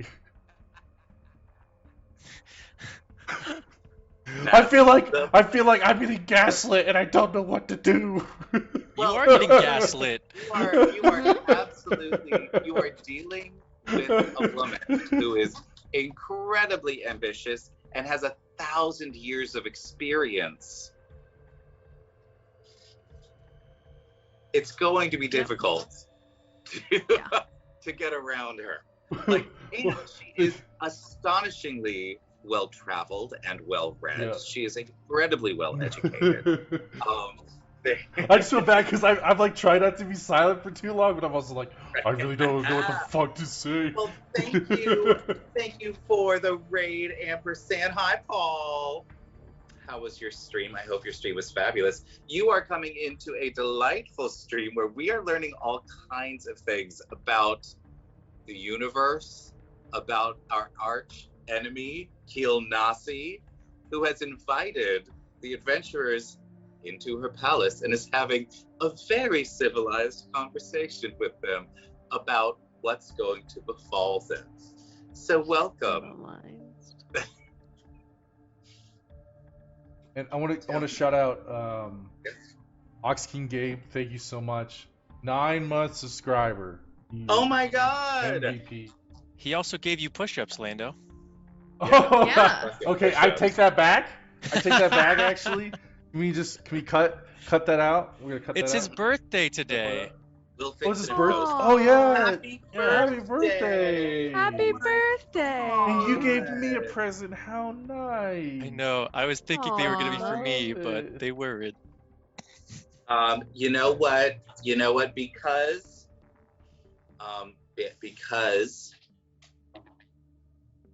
it's your birthday, I think we should do a dice giveaway. Yes. An Yes. extra dice Love giveaway it. Love that. for Ox King Gabe's birthday. So everybody hit exclamation point raffle. And we'll take just a moment. I honestly thought you were gonna say, because it's your birthday, I won't kill your brother's character. No. I thought you were gonna Because say it's we your all gonna do birthday, I will push-ups. murder your brother's character in front of you. Don't tempt him with that. Hey. He'll say yes. That's what brothers really want. Let's be honest. It's not okay. Let's give it another maybe 30 seconds to get Yeah. everybody in that Oh, raffle. And do then you we'll wanna- give away the Do you want to prize. hear what the 3 items I picked are? No, not yet. Okay. There is Okay. I am trying to do an ad for Phoenix. Shut the hell up, Lando. Okay. Yeah, Lando. Yeah. Phoenix Lando. dies. We love them because they make everything out of recycled materials. They love the world we live in just as much as all the worlds we play in. And when you get Phoenix Dice here at the Planet Allies, you get to choose any of the dice on their entire website. That's right. It's not a specific set. It's any set. Any set that makes your heart sing. You shall have. Ixie has 15 sets that make her heart sing, which means that she has the heart of an entire choir. Absolutely glorious. So, I feel like we've given people enough time to jump in there. Lando, let's find out who has won. Let's do it. Close it up. And the winner is Huntress Clarice. Huntress Clarice. Yo! Fabulous. Please, Huntress Clarice, if you would send me a whisper here on Twitch or a message on Discord, I will hook you up with some fabulous dice. And with that, I'm going to say Kilnasi is going to stride out of the room for a moment Oh. in an attempt to gather herself as you continue to pester her with questions about her grand design. We're so annoying. Mhm. She offered to shut. Yeah, I mean- Anyway. I don't know. And I'm going to do this so that you all can have a discussion amongst yourselves while I go run off to someplace for a moment. I will be back. All right. Guys, She I'm had also, used I'm the also not restroom. forgetting. Yeah, I'm also not forgetting that Lando definitely still has to do push-ups. No, that's what I'm I just, do right Yeah, now. This is yeah. a great time to do I'm it. just, Do it right now. yeah. Guys, don't worry. I brought So out you my guys talk. philosophy notes. Your philosophy notes. Yes, my Amazing. introduction to philosophy class notes. I mean, at the, I just love hearing Lando do push-ups. It's great here to do the push-ups. Count along. I know. Huh. I definitely didn't count when I was doing mine, so this We is should just- give him more, just so that when he comes back, Just keep doing it. yeah, he Yeah. sees that he has 20 more push-ups to do. Somebody do it. If Hooli's here, Hooli, do it now. Quick. Yeah, give Lando Um, another set of push-ups, guys. Do it. Oh, we. Yo, Josh. Josh! Josh, what's up? Oh my God! Okay, this is gonna be great. This is gonna be Yeah, man, like this is top the tier meme. So ready. I'm so ready. Did you ruin everything? Is that what you did? Yeah, yeah. No, Actually, Lando. oh Lando no! got another 60 push-ups. Oh no! Lando, you can Okay, take okay. your time with those. Okay, These are one from- of the. for me. You don't have to do them Yeah. all at exactly the same time. I just want to see Lando come back and see that he has 20 more push-ups. 40 Oh, more well, push-ups. is he doing push-ups 40 more currently? push-ups. Yeah. Yeah, yeah. That's good. You're all monsters. You said Kilnasi was a monster, but you're all Oh monsters. God. Well, Seriously? it's all us. I came back to Hey. more push-ups. Landa, you Yeah, got more you have push-ups 40 than more me. push-ups. We'll do it Mike in a has half an 20, hour. so Yeah. yeah. In a half an hour, we'll do 20 Yeah. more, and then at the end of the stream, we'll do 20 more. We'll give you the Alright, that was it. That'd be fabulous. I'll do the next set with you, bud. Okay. Kilnasi, Yeah. oh, that's sweet. That is sweet. I try to do Kilnasi anyway. steps back into the room. So, you have spent your time arguing with me about the morality of my decisions.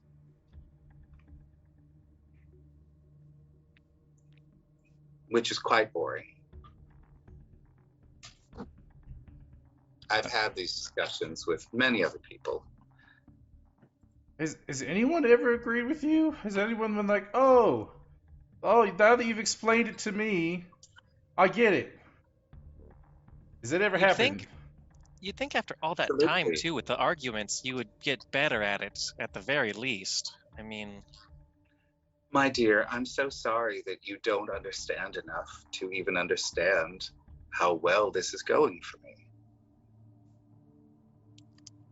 When you say this, you mean like this conversation, or just like the whole thing in general? Oh, the whole thing in general Oh. and this conversation. It is something, it's one of the reasons that I'd like the multiverse to shift a bit, is because people being ignorant of just how ignorant they are is certainly something that we could do with a little less of. and you know all. No, absolutely not. Why would I want to go exploring if I knew everything? You certainly seem to think that you know better than everyone else. I know one thing very well.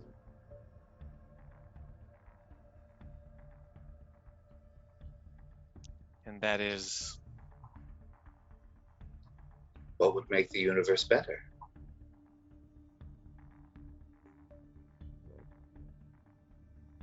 I mean, I can think of one thing. But Drax said, I could think of one thing. do tell. The death of Lolth.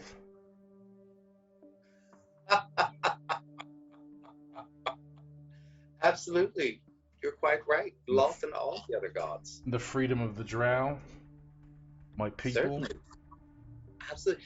Imagine if they were not subjugated. Did you know that there are planes where the Drow do not worship Loth?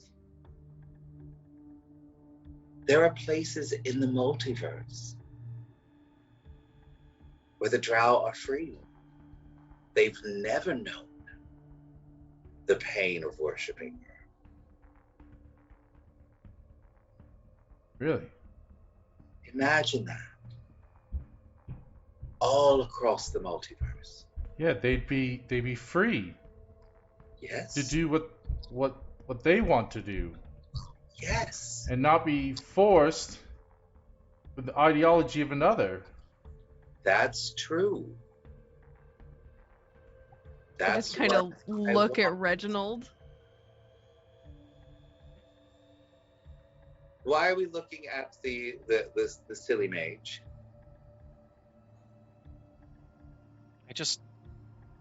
I guess,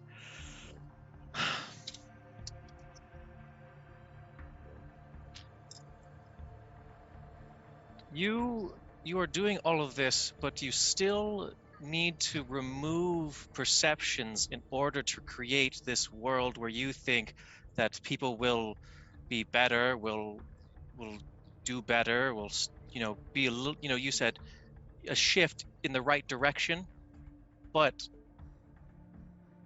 here's the thing, unless caused by some outside deity or magic, things are born ignorant to the causes of things. The only way we know They any learn. different is through perceptions. Yes, through experience. Exactly. How would we do that if we feel no pain, if we feel no taste. Juraxis, your Warforged friend, did he feel pain? Yeah. Yes. We are not But taking not- away experience. Though but I'm not- not quite sure why you would choose pain as your reference point. That seems a little strange, given that there's also joy, there's pleasure, there's love. All of these things could be the emotional touchstone, but people seem to be obsessed with pain. All the time, it must be all about the pain. Thank you, Craze the Newborn Nerd, for the follow. It makes no sense to me. The reason I focused on that one specifically is because that's the one you want to eliminate, but what you don't understand is it's just as an important feeling as the rest of them. Continue to make assumptions about what I want without actually asking me what I am trying to do. We've been asking you for Yes, what seems and I've like been- forever now. Does it surprise you? Does it Yes. surprise you that you are incorrect in your assumptions? I just gave you an example of a Warforged that felt pain because I am not going to take away pain. I think that would be silly. Pain is a defense mechanism that helps you avoid dangers. You need it to survive. Then But if not pain, then physical touch? Then you continue to assume things about what I am saying in order to build a straw man argument that fits with your limited sense of morality. Then let me ask you a question. This Of course. Warforged, could it feel physical touch? Can any of them? What is physical touch exactly but the ability to feel pressure? That is like the most distilled definition of that I've ever heard. That is literally what the sense of touch is. Feeling of pressure. It's a little bit more than that. So much more than You don't that. just feel pressure, you feel texture, you feel cold, It's hot. It's different. It's Could the different. Warforged feel heat or cold? Could it feel the wind? Well, it can certainly feel the wind because that's a form of pressure.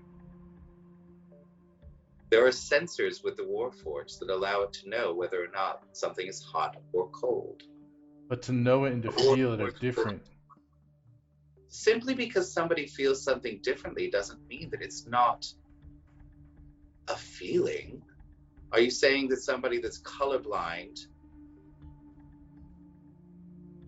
doesn't understand everything else simply because they can't see color?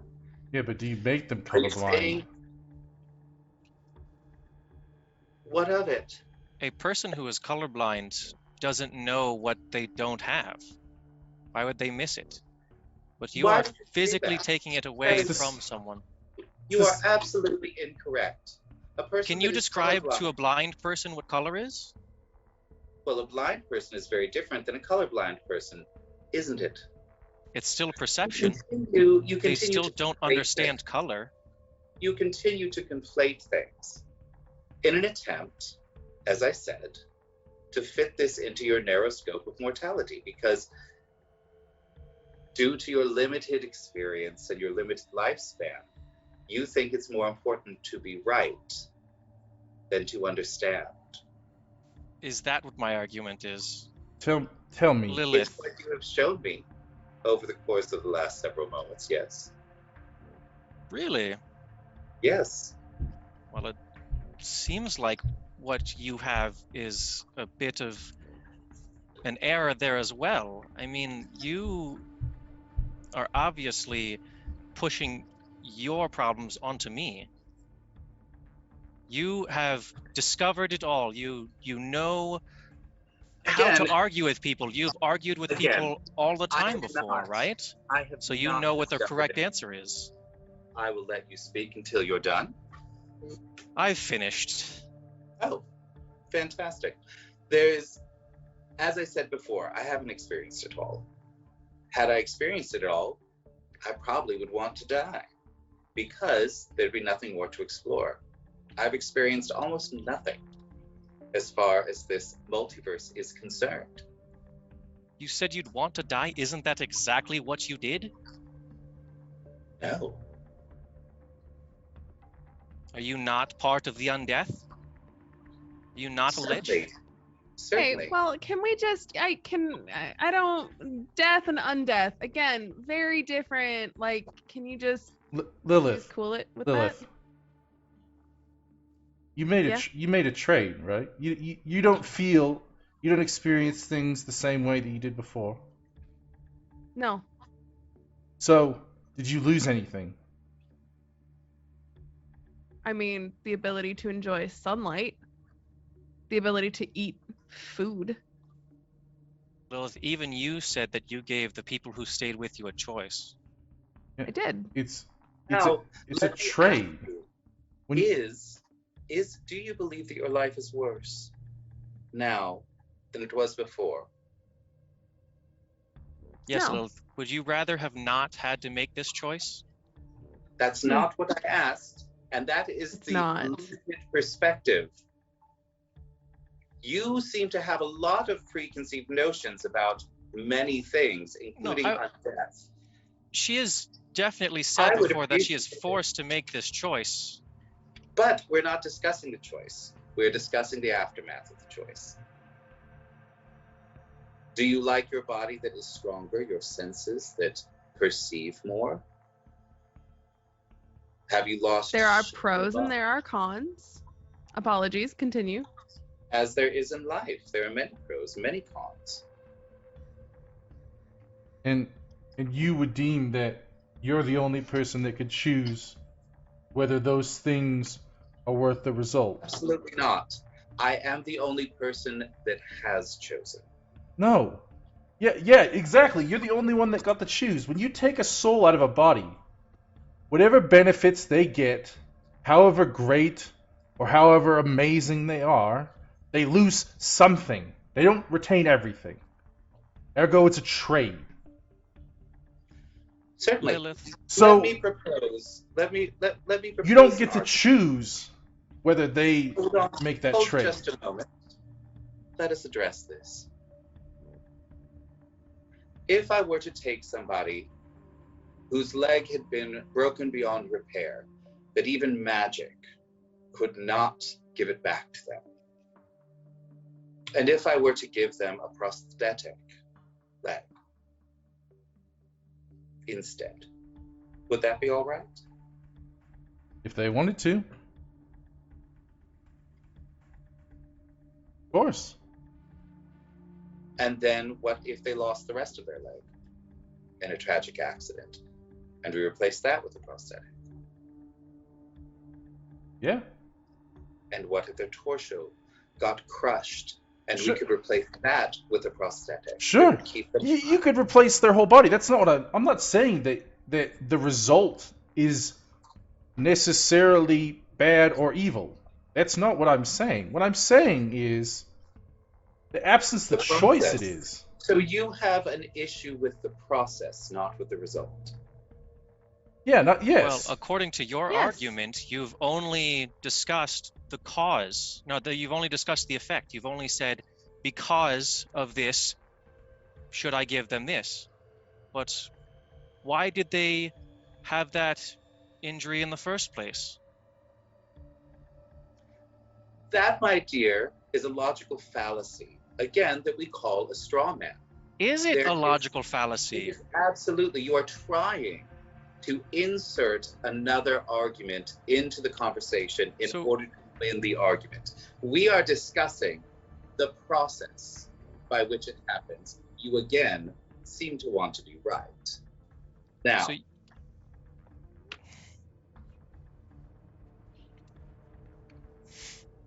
you have a problem with the process, yes? Yes. no, Yes. you aren't describing the process. You're describing the effect.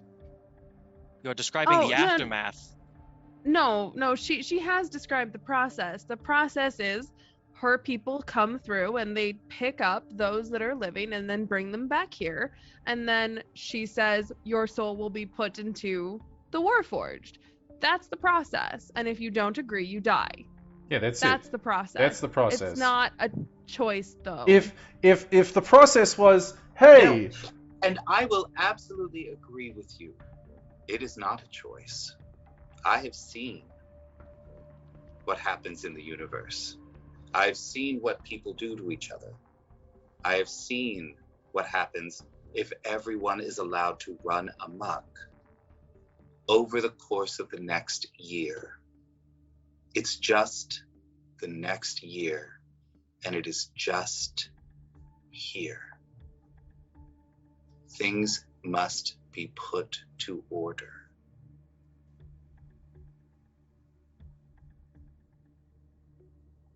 Oh, you didn't know that. thank you, Keaton, for the follow.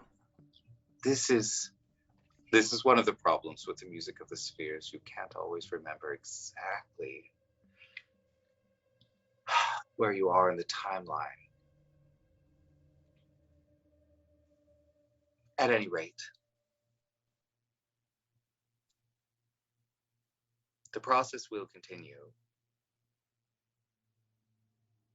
And I suggest that you all make yourselves ready for what is to come.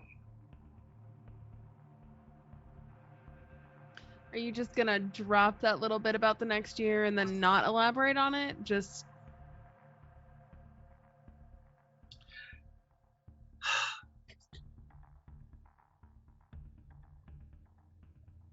I suppose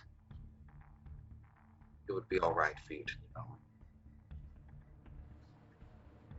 But let us set the scene first. What do you know of the touchstones? above table, is the answer to that not much? Aside from what our own individual ones can do. That's kind of a good question. You know, because of the things that you have experienced, you know that there are a total of 42 touchstones. You know that each touchstone needs to be connected to a person to function, that only one person can have a touchstone at a time, and that each person can only have one touchstone at a time, and that touchstones can only be transferred upon somebody's death. Okay. You also know that they are all connected in some way through the crystal sphere. Yeah, there's something with this. Yeah, which we've all figured out through trial and error. Yeah. Right. A lot of That's error. right. Mostly A lot of error. Mostly So error. much error. error. Yeah. You mean empirical thinking? I mean, come Oh, on. sure. Great. Yeah. It's Yes. a scientific method. It's not There error. you go. It's scientific method. Love the optimism. Yeah, absolutely. Yeah. I mean, I would kind of relay as such. To kill Nasi. Yeah. So, tell me about your experiences when you have tried to connect your touchstones to others.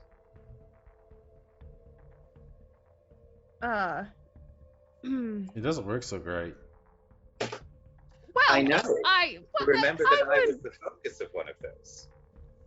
I would beg to differ on that point, Duraxis. I think it works really well, just potentially not in the ways that we'd hoped, or it can be a little volatile at times. Now, I think hear it's not volatility. If you understand the touchstones, you understand exactly why they react to each other in exactly that manner when put in exactly that combination. It is not random. The song is not random. volatility does not imply random. But when Volatility just means explosive and excitable. You know, I would argue that. Quite right. You know. Yes. I enjoy you. I will say I absolutely misspoke. In that moment, you are correct. Yes. When you understand the touchstones, you understand exactly how they fit together. You understand exactly why they exist in the form that they exist. Thank you, Lizzie Paradise, for the follow. I'm sorry, above table. I just need to call out Lando for Bless learning you. how to pronounce you. learning how to pronounce these names, because when we started, Wasn't great. the abomination it would have come out of his mouth trying to pronounce these names. I do my best. Was both I'm so delightful proud of you, and hilarious. Lando. So I just want to say, I'm congratulations. I'm learning English. Good. I'm so proud. Also, like since we're above table real fast, Yeah. like Mommy Kilnasi complimenting me, like I know that we don't like her, but also like I just need a minute. I'm sorry. I mean, I'm so you flustered right now. understand. So also above table, you understand that was so much less about you and so much more a slap in the face to Reginald. Yeah. Yeah, yeah. Listen, Straight above up. table, like the argument RP is fire today. Like I'm So loving much it for us. fun. Yeah. All Shall right. we? And Shall we real talk a quick, little- again, above table. I'm doing the whispering thing because I'm trying to like acknowledge, but not like completely like ruin the flow of things. Absolutely. Okay, is that working? Okay, is that not I distracting? know. It's the same way that, like, as a comedian, you pause for laughs. Okay, cool. Because I'm trying to find moments because I'm like, I love the Fine. people, I love Fine. everyone that's following. Thank you so much. Hold But it. And there we go yeah, now. okay, cool. I'll keep doing it then. As Kilnasi compliments you and seems to, like, genuinely, her opinion changes about you. There's sort of a glimmer in her eye. This one might be interesting. Question. You're not implying that you like know everything about the touchstones, right? Oh, goodness, no. But Okay, I know okay. far more than anyone else.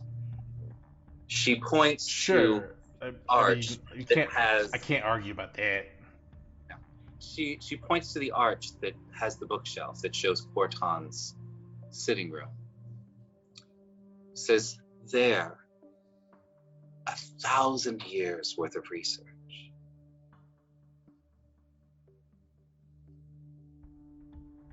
I've traveled to every corner of the multiverse to discover the touchstones themselves, how they work, why they exist. It took me 900 of those years to realize something incredible was going to happen with them. Something incredible was going to happen with the universe. I've only had a century to plan this. I feel like I'm doing a good job. As far as research goes, I mean that's pretty impressive. I'd love to get my hands on your notes and read about it. Oh. That can be arranged. I mean, as long as we're asking for things, yeah. Knowledge is pretty much my driving factor in this existence. So. But- Kilnasi reaches her hand towards the bookshelf. Her hand does not go through this mirrored portal, but you see the bookshelf shaking. In the archway where you can see Corton in his study, you see the desk begin to shake. Corton begins to look around, wondering what is going on, but the shaking stops very quickly.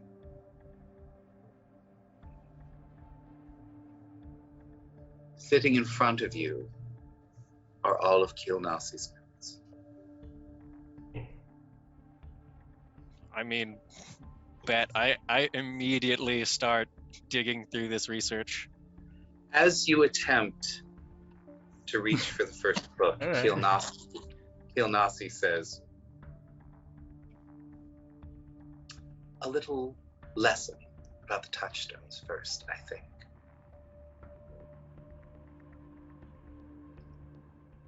She simply points to you.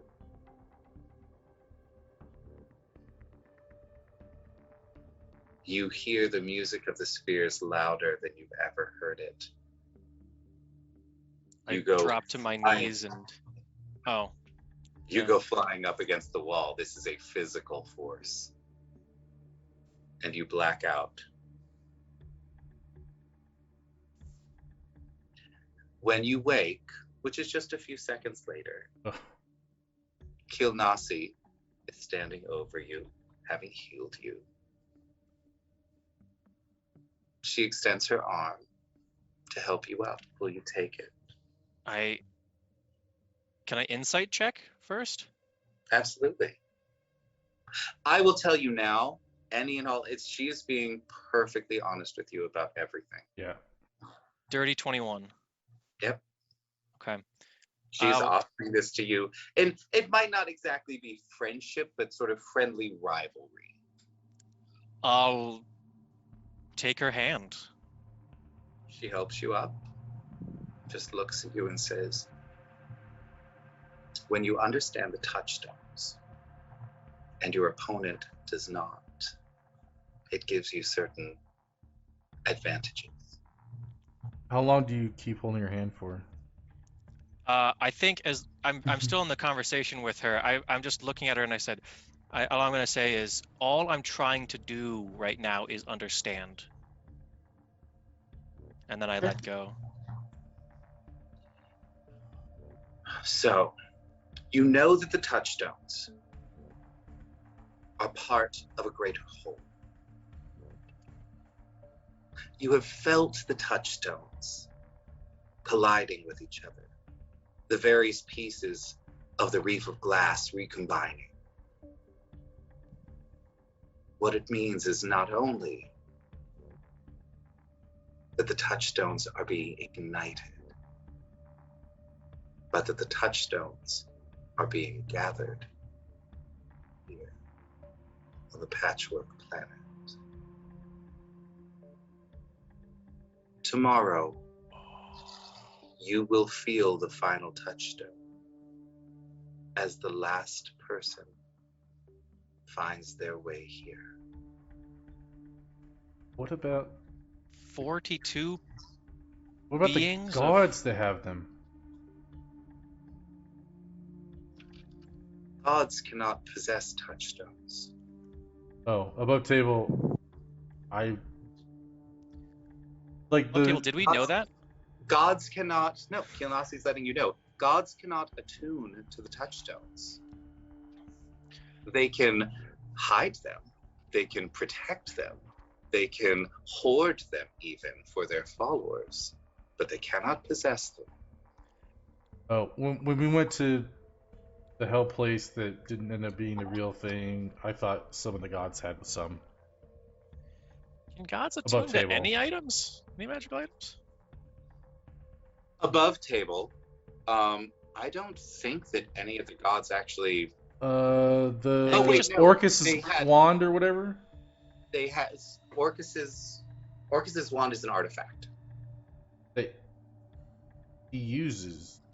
Right? We're getting so off track. Yeah. Okay. Whatever. I was just curious because I remember when we fought as the Delvers that I thought you mentioned they had touchstones, but that's fine. They had incredible powers because in that they had literally shattered the universe. Well, yeah. I mean, totally. I just thought it was a touchstone. Never mind. I take it back. Right. Argument. Okay, ready. Yep. Gods cannot possess touchstones.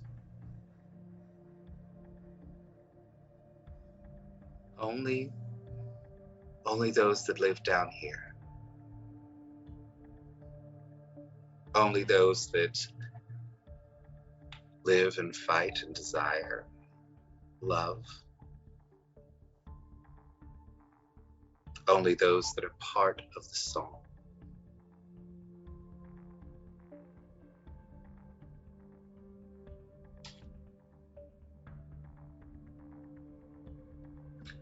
The final holder of a touchstone, as I said, will be here tomorrow.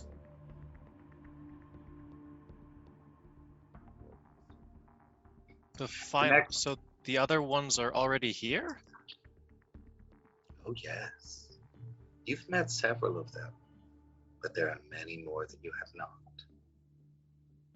And unbeknownst to most of them, they've come here on seemingly random errands,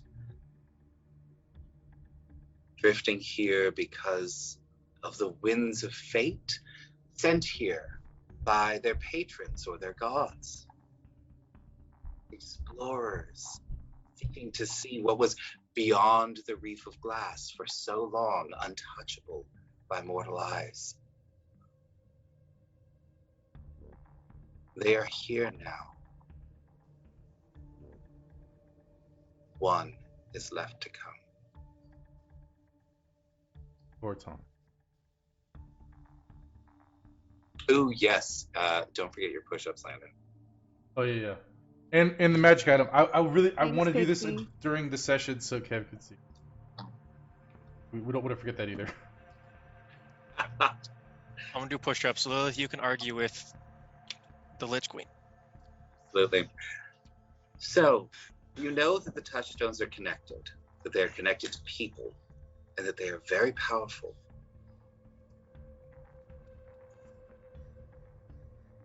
What you don't know is how they're connected, or how to utilize that connection. True. What do you think it is? And she's looking at you with true curiosity. She honestly wants to know what you think.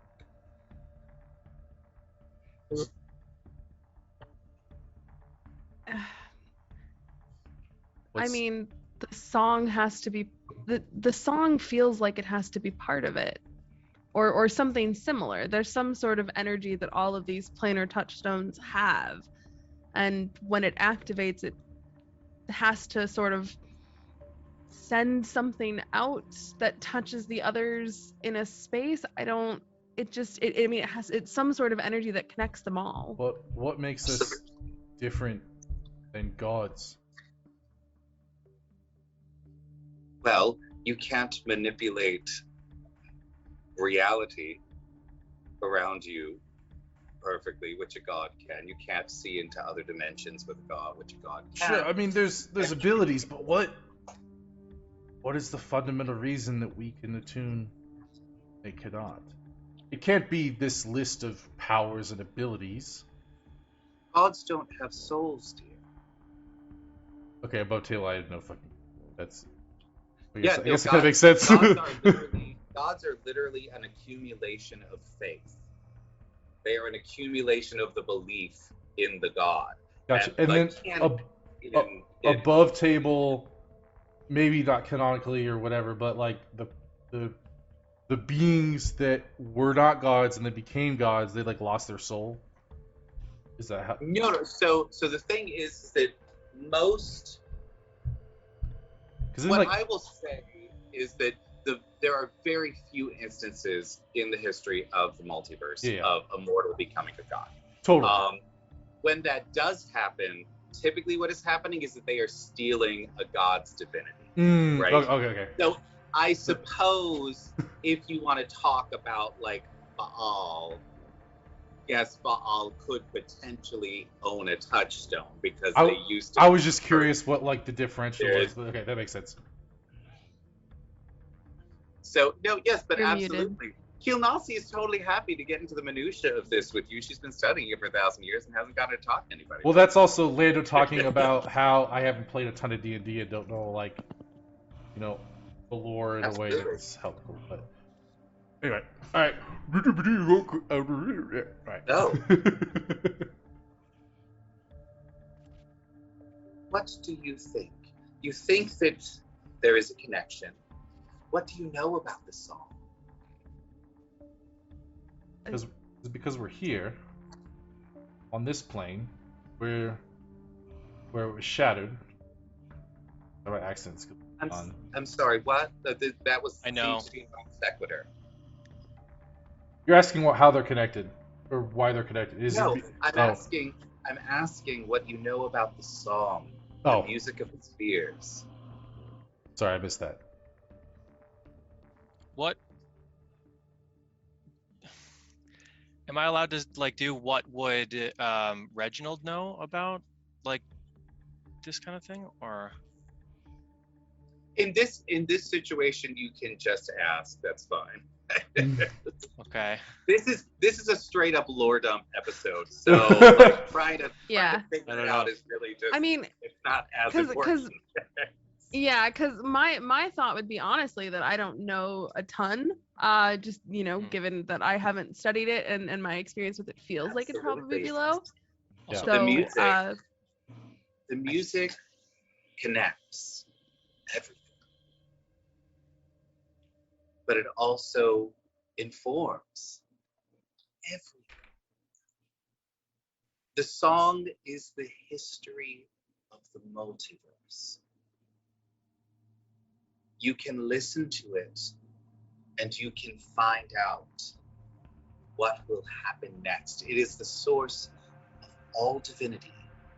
Of all divination. I was like, what? Yeah, no, sorry. No, it's absolutely. It is the source of all divination.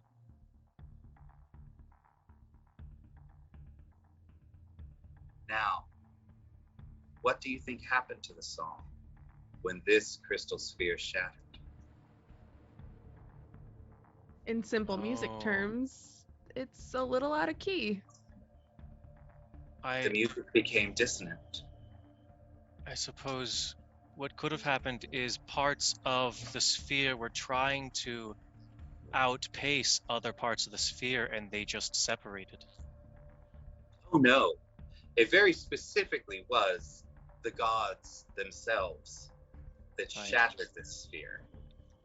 During the War of the Gods, the energy levels were something the multiverse had never seen before, and hopefully will never see since, though if one listens to the music, there will be a few more instances of this. So the sphere was destroyed, and the music became dissonance. In your travels, have you heard rumor of any other sphere that's had this happened? Or just this one? There is not even the whisper. What I have heard are rumors as to why it never happened again. I'd be completely interested to hear those. It's because before this happened, the gods lived among us, sharing the energy, existing in the astral sea, in the rainbow mists of the phlogiston. It was too much. And after the sphere was shattered and the song was made dissonant, all the outer planes were created so that the gods would never find themselves in a situation where they could break the song again.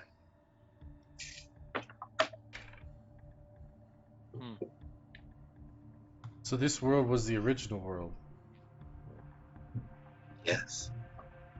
This was the first.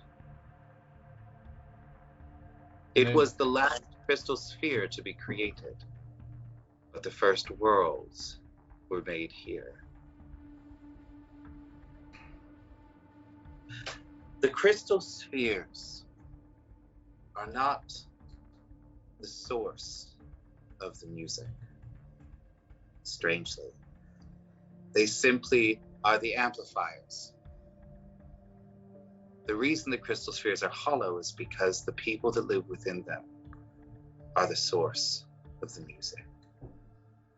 Their experiences, their lives. That is what the music is made of. What the music of the spheres is singing is all those lives woven together and and what they will look like one day. It is a tapestry of song. And it is beautiful.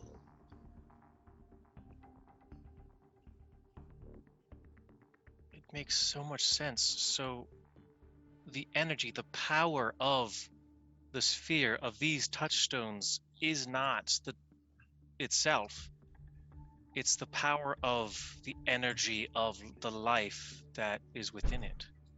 Yes. Now, what do you think will happen when the sphere comes back together and the energy from this planet is allowed to rejoin the song?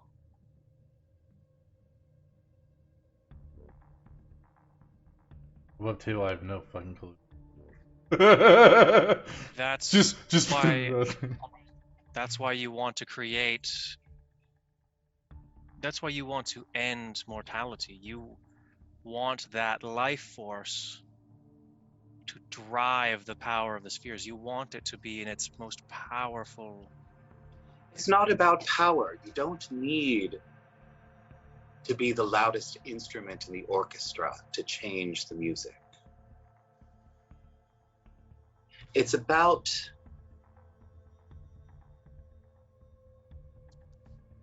control and precision. That just sounds like a different kind of power. It is. What? Precision is certainly a different kind of power. It absolutely is. Again, I mean, when all of these pieces are brought back together, the song will be complete once more. But this sphere, the last sphere, the first world, was always meant to be the leader. Whatever music is made here will be echoed throughout the multiverse.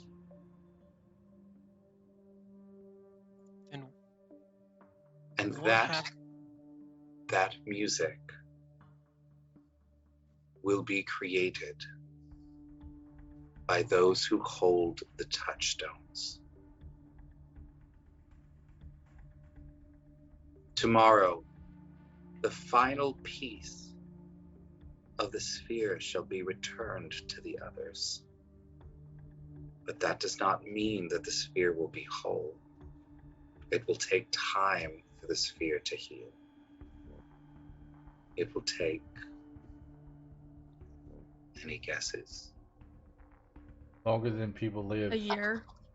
1 year. Oh. Nice try, Jiraxis. Brownie points. Well, I above the tail, I was thinking, well, maybe that's why she needs to be there to be Warforged.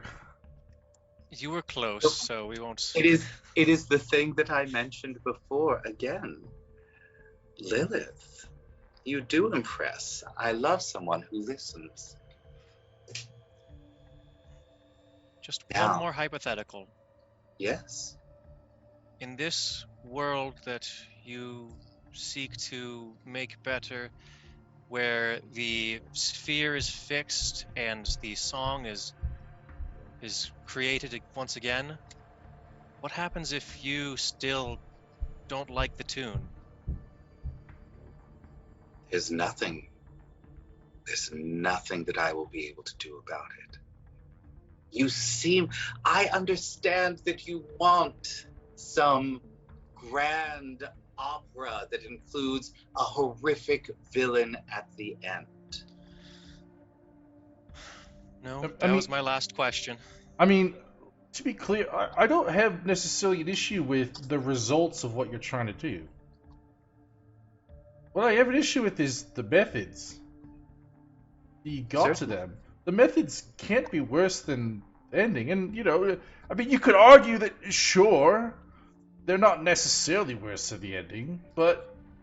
My methods are extreme. I don't deny that, and I haven't. But you've had so much But- time to do better. I know things you do not. Thank I you for the know. raid, Alakazam. Hi, Alec! Everybody hit exclamation point raffle. Get some dice.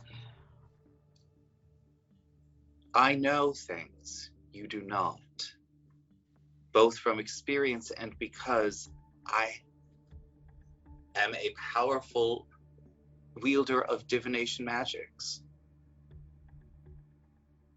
I know what the next year looks like. Okay. So, tomorrow, Cortan shows up. We're all here. We've got a year, 1 year, right? Let's pretend for a moment that all of us, as holders of these touchstones, decide to play along with you. What does the next year look like for us? Not just for us. From tomorrow until a year from no. Duraxis. What does the next year look like for us from tomorrow until a year from now? It will depend on your reactions to what you see very soon.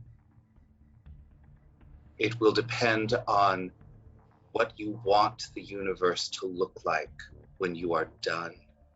And it will depend on what you are willing to do to make that happen. The battle for the soul of the universe itself is at our doorstep. But you mean like a literal actual battle? Like, I'm like, oh, I want there to be like, big trees, and everyone's like, no, fuck you. If I wanted big trees, I have to kill everybody? Is that what you're kind of saying? If you want big trees and someone else wants small trees, you will simply have medium trees. If you truly want the tall trees, as you say, you must be willing to eliminate the ones who want small trees. The next year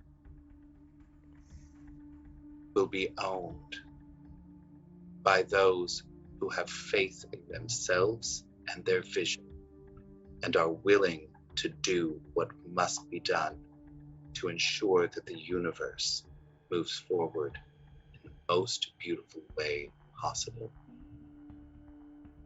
And then if someone theoretically dies during that year, they lose their touchstone, someone else could attune to it and take up their arms and take up their Absolutely. opinion. Oh fuck.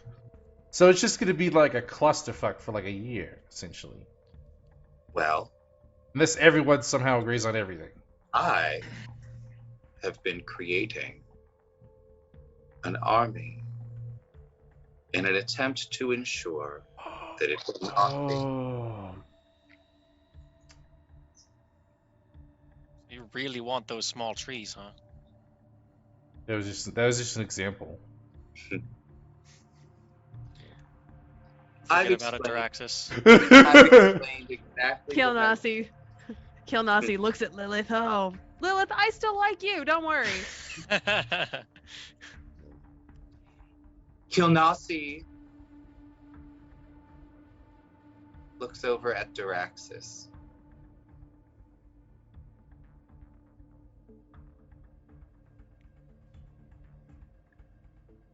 She points at him. You feel a tug at your touchstone. You have been attached to yours longer than anyone else here. You have in fact been attached to yours almost as long as Kilnasi has been attached to hers. We have not done a lot of rolling today, but Ooh. give me a wisdom saving throw. Wisdom saving throws are so dog shit. Oh, 16, that's not horrible. It could be significantly worse. That's fine. You feel a tug from Kilnasi. An attempt to connect to your touchstone. Will you allow it? You can shut it down if you want. I kind of want to see what happens. I think Diraxis probably would too. I feel like he kind of feels like there's not a lot to lose in this situation, and he's kind of just feels trapped. So she holds all the cards, and he's been a slave. He knows what it's like to be just kind of just here. So yes.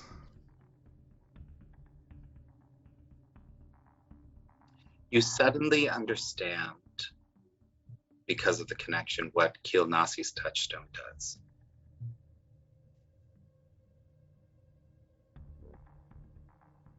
It allows for change.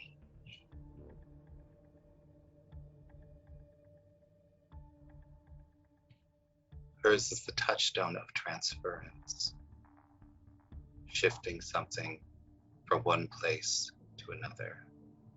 Yours is the golden spiral, creating something larger, smaller, a geometrical alteration to the universe itself.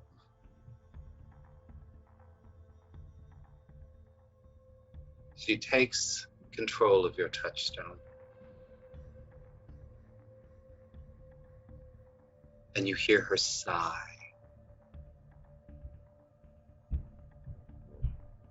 Ah, that's better.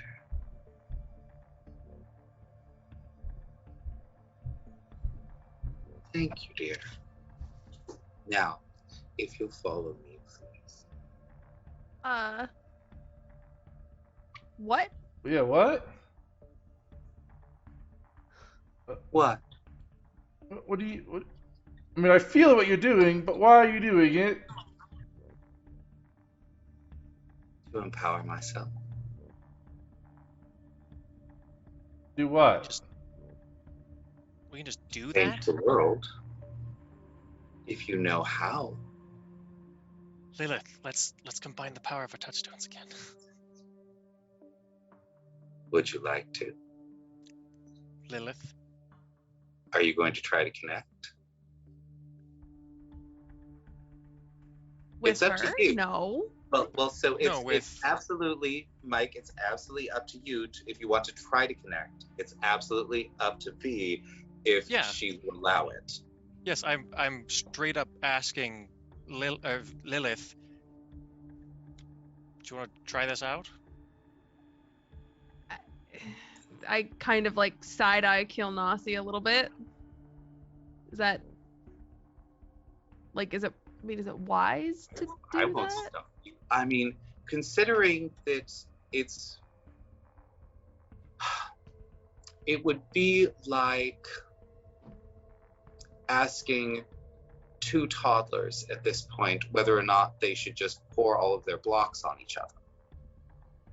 You have no idea how to utilize your touchstones effectively. You haven't studied how to manipulate them in any way, shape, or form, you've seen what happens every single time you've tried to connect because you did not know how to do it.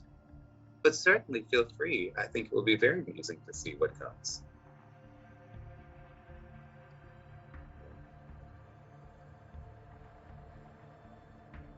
What do you think? Do you really want to try this? Yeah, I want to try it. Okay. Come on. Sure. If anybody is a child that wants to see what happens when he pours a bunch of blocks around, it's gonna be Reginald. Definitely Reginald. Yeah. Absolutely. I'm the unfortunate older sibling who just has to deal with his shenanigans. You don't have to do anything, but if you also kind of want to see what happens, I mean. A little. V right? does. Whether or not Lilith does, V's kind of interested. Absolutely. Let's try it out. Who knows? Maybe you're not just like a hat rack. Maybe there's something worthwhile in there. Yeah, let's, I think we can settle our differences. Let's see. I'm guessing wisdom saving throws from both of us. No? You reach out to each other, sort of feeling your connections through the reef of glass. As you do, you feel something as you're trying to connect with each other. It feels sort of frayed, like you have not twisted the threads properly. You don't yet know how. So it's sort of smashing two tapestries together and hoping that something hooks on something else. As you reach out to each other, you suddenly feel Kilnasi enter the fray. You feel her weave the tangled ends of your attempts together. You feel her connect them to each other. And then you watch her giggle with true delight as she uses her touchstone to switch both of yours. What? Yo, what? Excuse me? You can do a swippity swap? I want to know what's going through Lilith's mind when she immediately sees all of the ghosts and shit that Reginald has been ignoring this entire time. Well, strangely enough, there are no ghosts in the palace. In the palace, okay. There are no souls available. They're all. Dang. No one's just been killed there. You know, it's. Oh, that was lovely. Oh, how much fun. How much fun. Touchstone feels really That was weird. amazing, Kilnasi. Can you do that again? I can, but I won't. Excuse me. It's like time to go. Lots of conflicting energies. It's just a weird feeling. As she just laughs, and you just hear, and it really is a lovely sort of light laugh. You know, she's just amused for the first time in a long time. She just is truly just, she's happy. Yes, come, it's time now. Reginald just kind of awkward laughs and, just and then walks away. She leads you. Yes. Can you help With me? a quickness. Can you help me? Can you help me fix the Warforge? Oh. Yes. Will you? Well, it's going to require one of your friends here.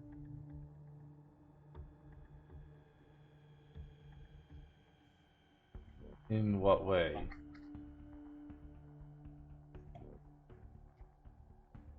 Look, the last time I let you anywhere near my touchstone, you swapped it with Reginald.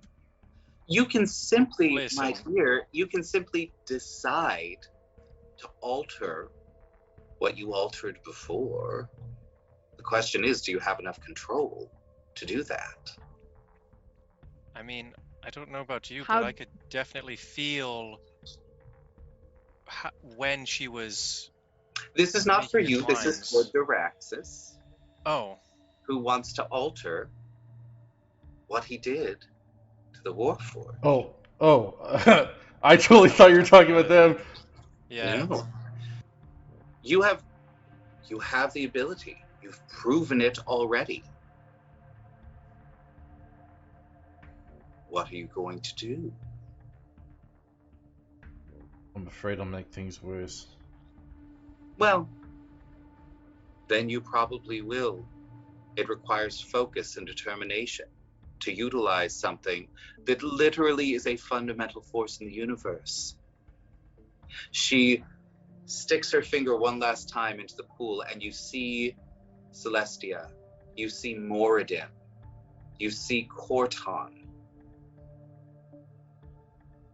You see Moradin, the most powerful god on Celestia, attempt to break Kilnasi's crown. And he cannot. because it is a touchstone.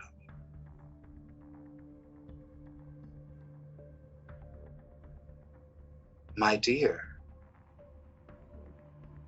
these are the fundamental building blocks of the universe. You have the ability to alter reality in wondrous ways. But you must have confidence in yourself. You must believe in yourself in order to do it. Now, while you screw your courage to the sticking point, come with me. And she walks out of the room. She walks down the hall past the place where you ate your fabulous meal, down to the central corridor, wide and carpeted.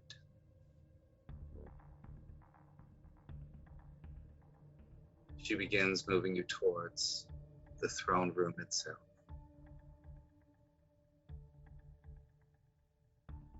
As you enter, you see columns carved and beautiful, made of pure marble, rising 100 feet into the air. Beautiful, airy windows. And balconies set up with chairs and benches so that the nobles could sit and watch the deliberations of the court. It is truly a gorgeous sight. Inside the throne room, you see Kilnasi's throne. It is a simple white bench with no back.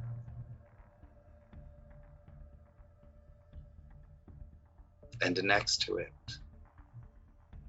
an altar.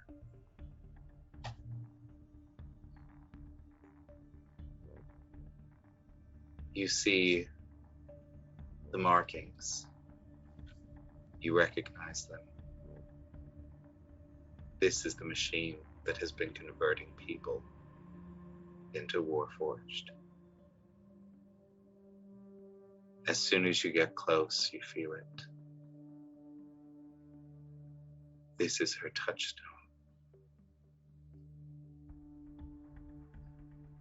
A fundamental force in the universe.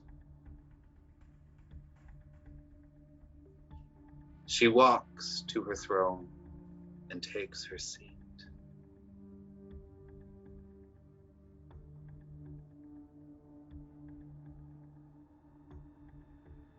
She looks to all of you. Now,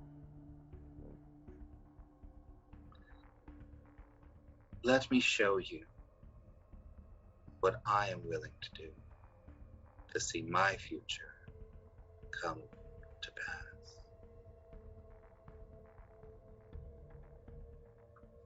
A door opens, and behind it, darkness. Not simply the absence of light, but darkness that is hungry and physical. You have felt it before. It's what the giant shadowed creatures are made of.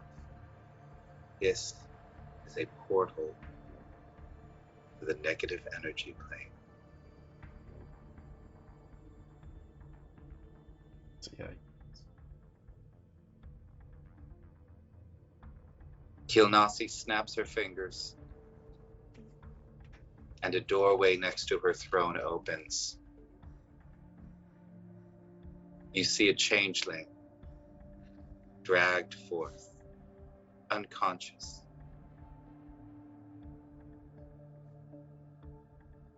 She looks to you, says, "What are you willing to do? Because I'm willing to do this." She waves her hand, and the unconscious changeling flies through the air, right through the portal. And as soon as it does so, the darkness begins to coalesce into another shadow stalker.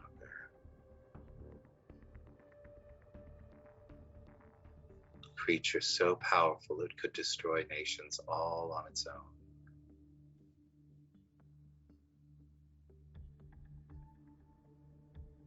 Now,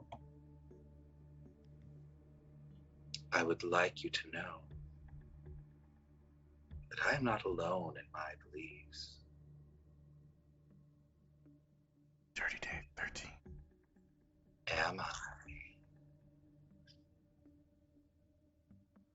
Am I? She stands, a glint in her eye, as you hear a rustling sound. Before anything new appears, you hear a familiar voice. No. No.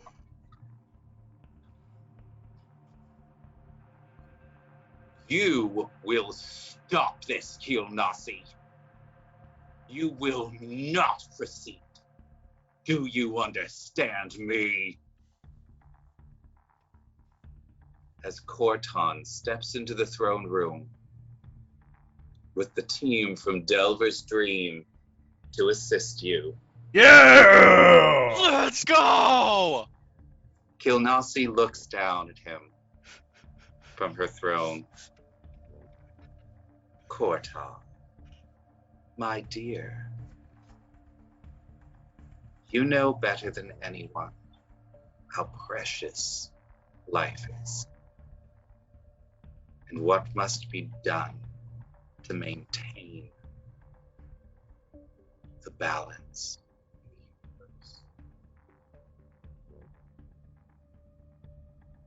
Why would you try to stop me? As she speaks, the rustling grows louder.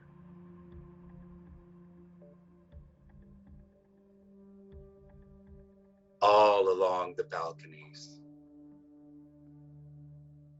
scores of liches appear.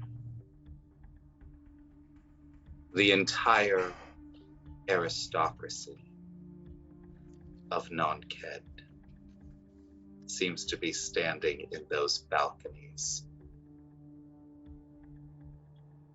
each powerful enough to lay waste to a village or a town, commanding monsters made of darkness itself that hungers for life. You stand alone in a sea of enemies.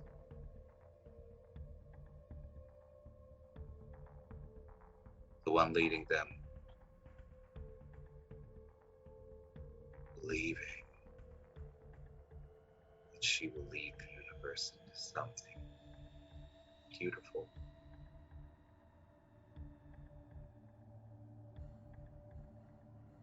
Corton strides in front of you, staring down curiosity. He has turned away from you. You cannot see exactly what is happening, but there is a glow, something you've not felt on this plane, something powerful.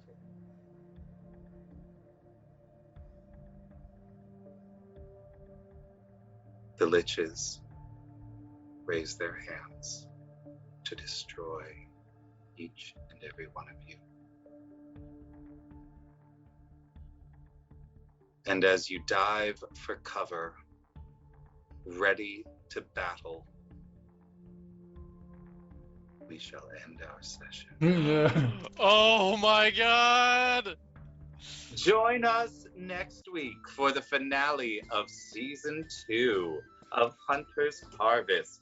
For this week, though, please enter !raffle so that you can win some fabulous dice. And as you do that, I would like to hear from my players. Oh my god. Hey, Reginald, what was your favorite moment today? I can't believe you Freaky Friday'd our planar touchstones. How I knew dare he was you? gonna try some shenanigans. Oh my god. That was hilarious though. Like, That made me so happy. oh Absolutely. my god. I'm What so about you? Well, first off, hey chat, what was your favorite moment today in all of this insanity? And hey Diraxis, what about you? What's your favorite moment? God. Probably when Lilith had the dude on the fucking table. Oh yeah. And I was like, what the? I was like, good God. I know she's a vampire, but like, oh. His name like Lawrence or I something. gotta eat. What? What's wrong? What's the problem? You guys are getting We all kinda deserve judgy about people and your friends eating people. Like Listen, just I wasn't don't my really cup of tea. appreciate the judgmental attitude. Kind of not Yeah. here for that, but thanks. Yeah, rude. You're all rude. Yeah. What about you, Lilith? What was your favorite moment? Oh, getting complimented by Mommy Kilnasi. Obviously. Like, whew. Have you seen her legs? Have you seen those shoes? Like, Right. all right, Mhm. look, I understand. I know. I get it. But also, The Devil Wears Prada. I mean, ooh, I like that. That is a. That's what this episode should have been called. The Devil Wears Prada. Oh, Living for title. Wings. Absolutely. title. Yeah. Absolutely. Yeah, 100%. 100%. Yep. Someone clip it. well- That's the clip name. I had such a glorious time today getting to have philosophical debates. Right? That was hard. I had to pull out my That's notes, dude. I hope you know that. I pulled out my philosophy notes. Ugh. I love it. Well, hey, let's see who wins the dice. And while we are checking that out, I'd like to thank Hero Forge for being a fabulous sponsor. If you would like to level up your character art game, head over to Hero Forge and design yours in 3 dimensions. Fantastic! Huzzah! And stick around for the raid.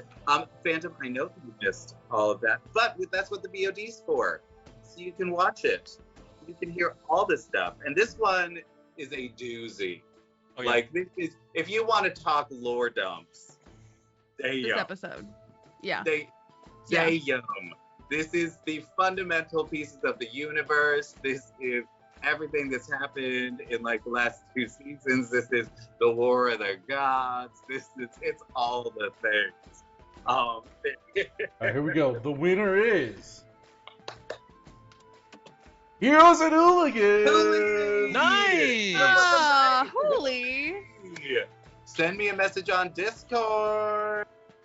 Okay, and then I will and then come up with some fabulous dice. before we do raid, I did want to on stream just say the things in honor of Kevbot, who gave Diraxis a magical item. Oh yes, let's find out what the yeah. magical item is. What are So- the choices? Because I was trying to figure out, I didn't like. Anyway, never mind. That doesn't really matter. Yes, let's move this forward. Let me. So the 3 items, I thought the first one I picked was Amulet of Health, because Diraxis needs it more than anyone else. So, well, doesn't it just give you immunity to disease? No, Amulet of Health makes my Constitution 19. Oh. Yeah, so I'll go. I tested it. I go from 57 to 90, which is a bit. That's a nice jump. The That's other not one was Mantle of Spell Resistance. Okay. Which gives me advantage on saving throws, which is nice. And Yeah, then no, that's the like. the last one was Astral Shard. Essentially, what it does is when I do meta magic, of any kind, I can immediately teleport with an unoccupied space within 30 feet of me. So it's like Ooh, and get out of there. so you can pick either of the last two. Okay. You can have that. Um, And that'll be a thing that Diraxis has. So, Yeah. thank you everybody for being here today. I hope you enjoyed all of the delightfulness. And we are now going to go raid someone fabulous. Who are we going to raid? Who are we going to raid today? It's a good question. Let me put this. I'm gonna do the mantle spell resistance. Okay. Saving throws scare me. Kobold Press is on. Who what? Kobold Press. Oh, Carney's Sideshow just jumped on. Isn't it? Oh, are they? Yeah. Oh, Yes, so yeah. let's There do you it. go. So we'll go say hi to Carney, who is part of our Rolling Together stream team. We do love Carney. We love Carney Sideshow. One of the things that I love about Carney Sideshow is they sing all the time. Like they sing live all the time. They make up fabulous songs, do all kinds of cool shit. So let's go say hi to them. Remember, when you raid, we tell them what we're bringing to the potluck. I am going to bring some fabulous lich stilettos. That's what I'm going to bring. Yep.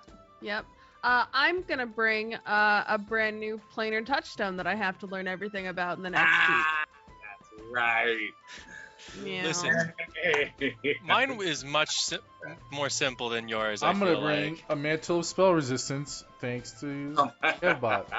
Thanks to Kev. Yay. Yeah. I'll bring some Freaky Friday magic. There you go. Nice. Perfect. Solid. Perfect. And everybody Oh. be here. Bye.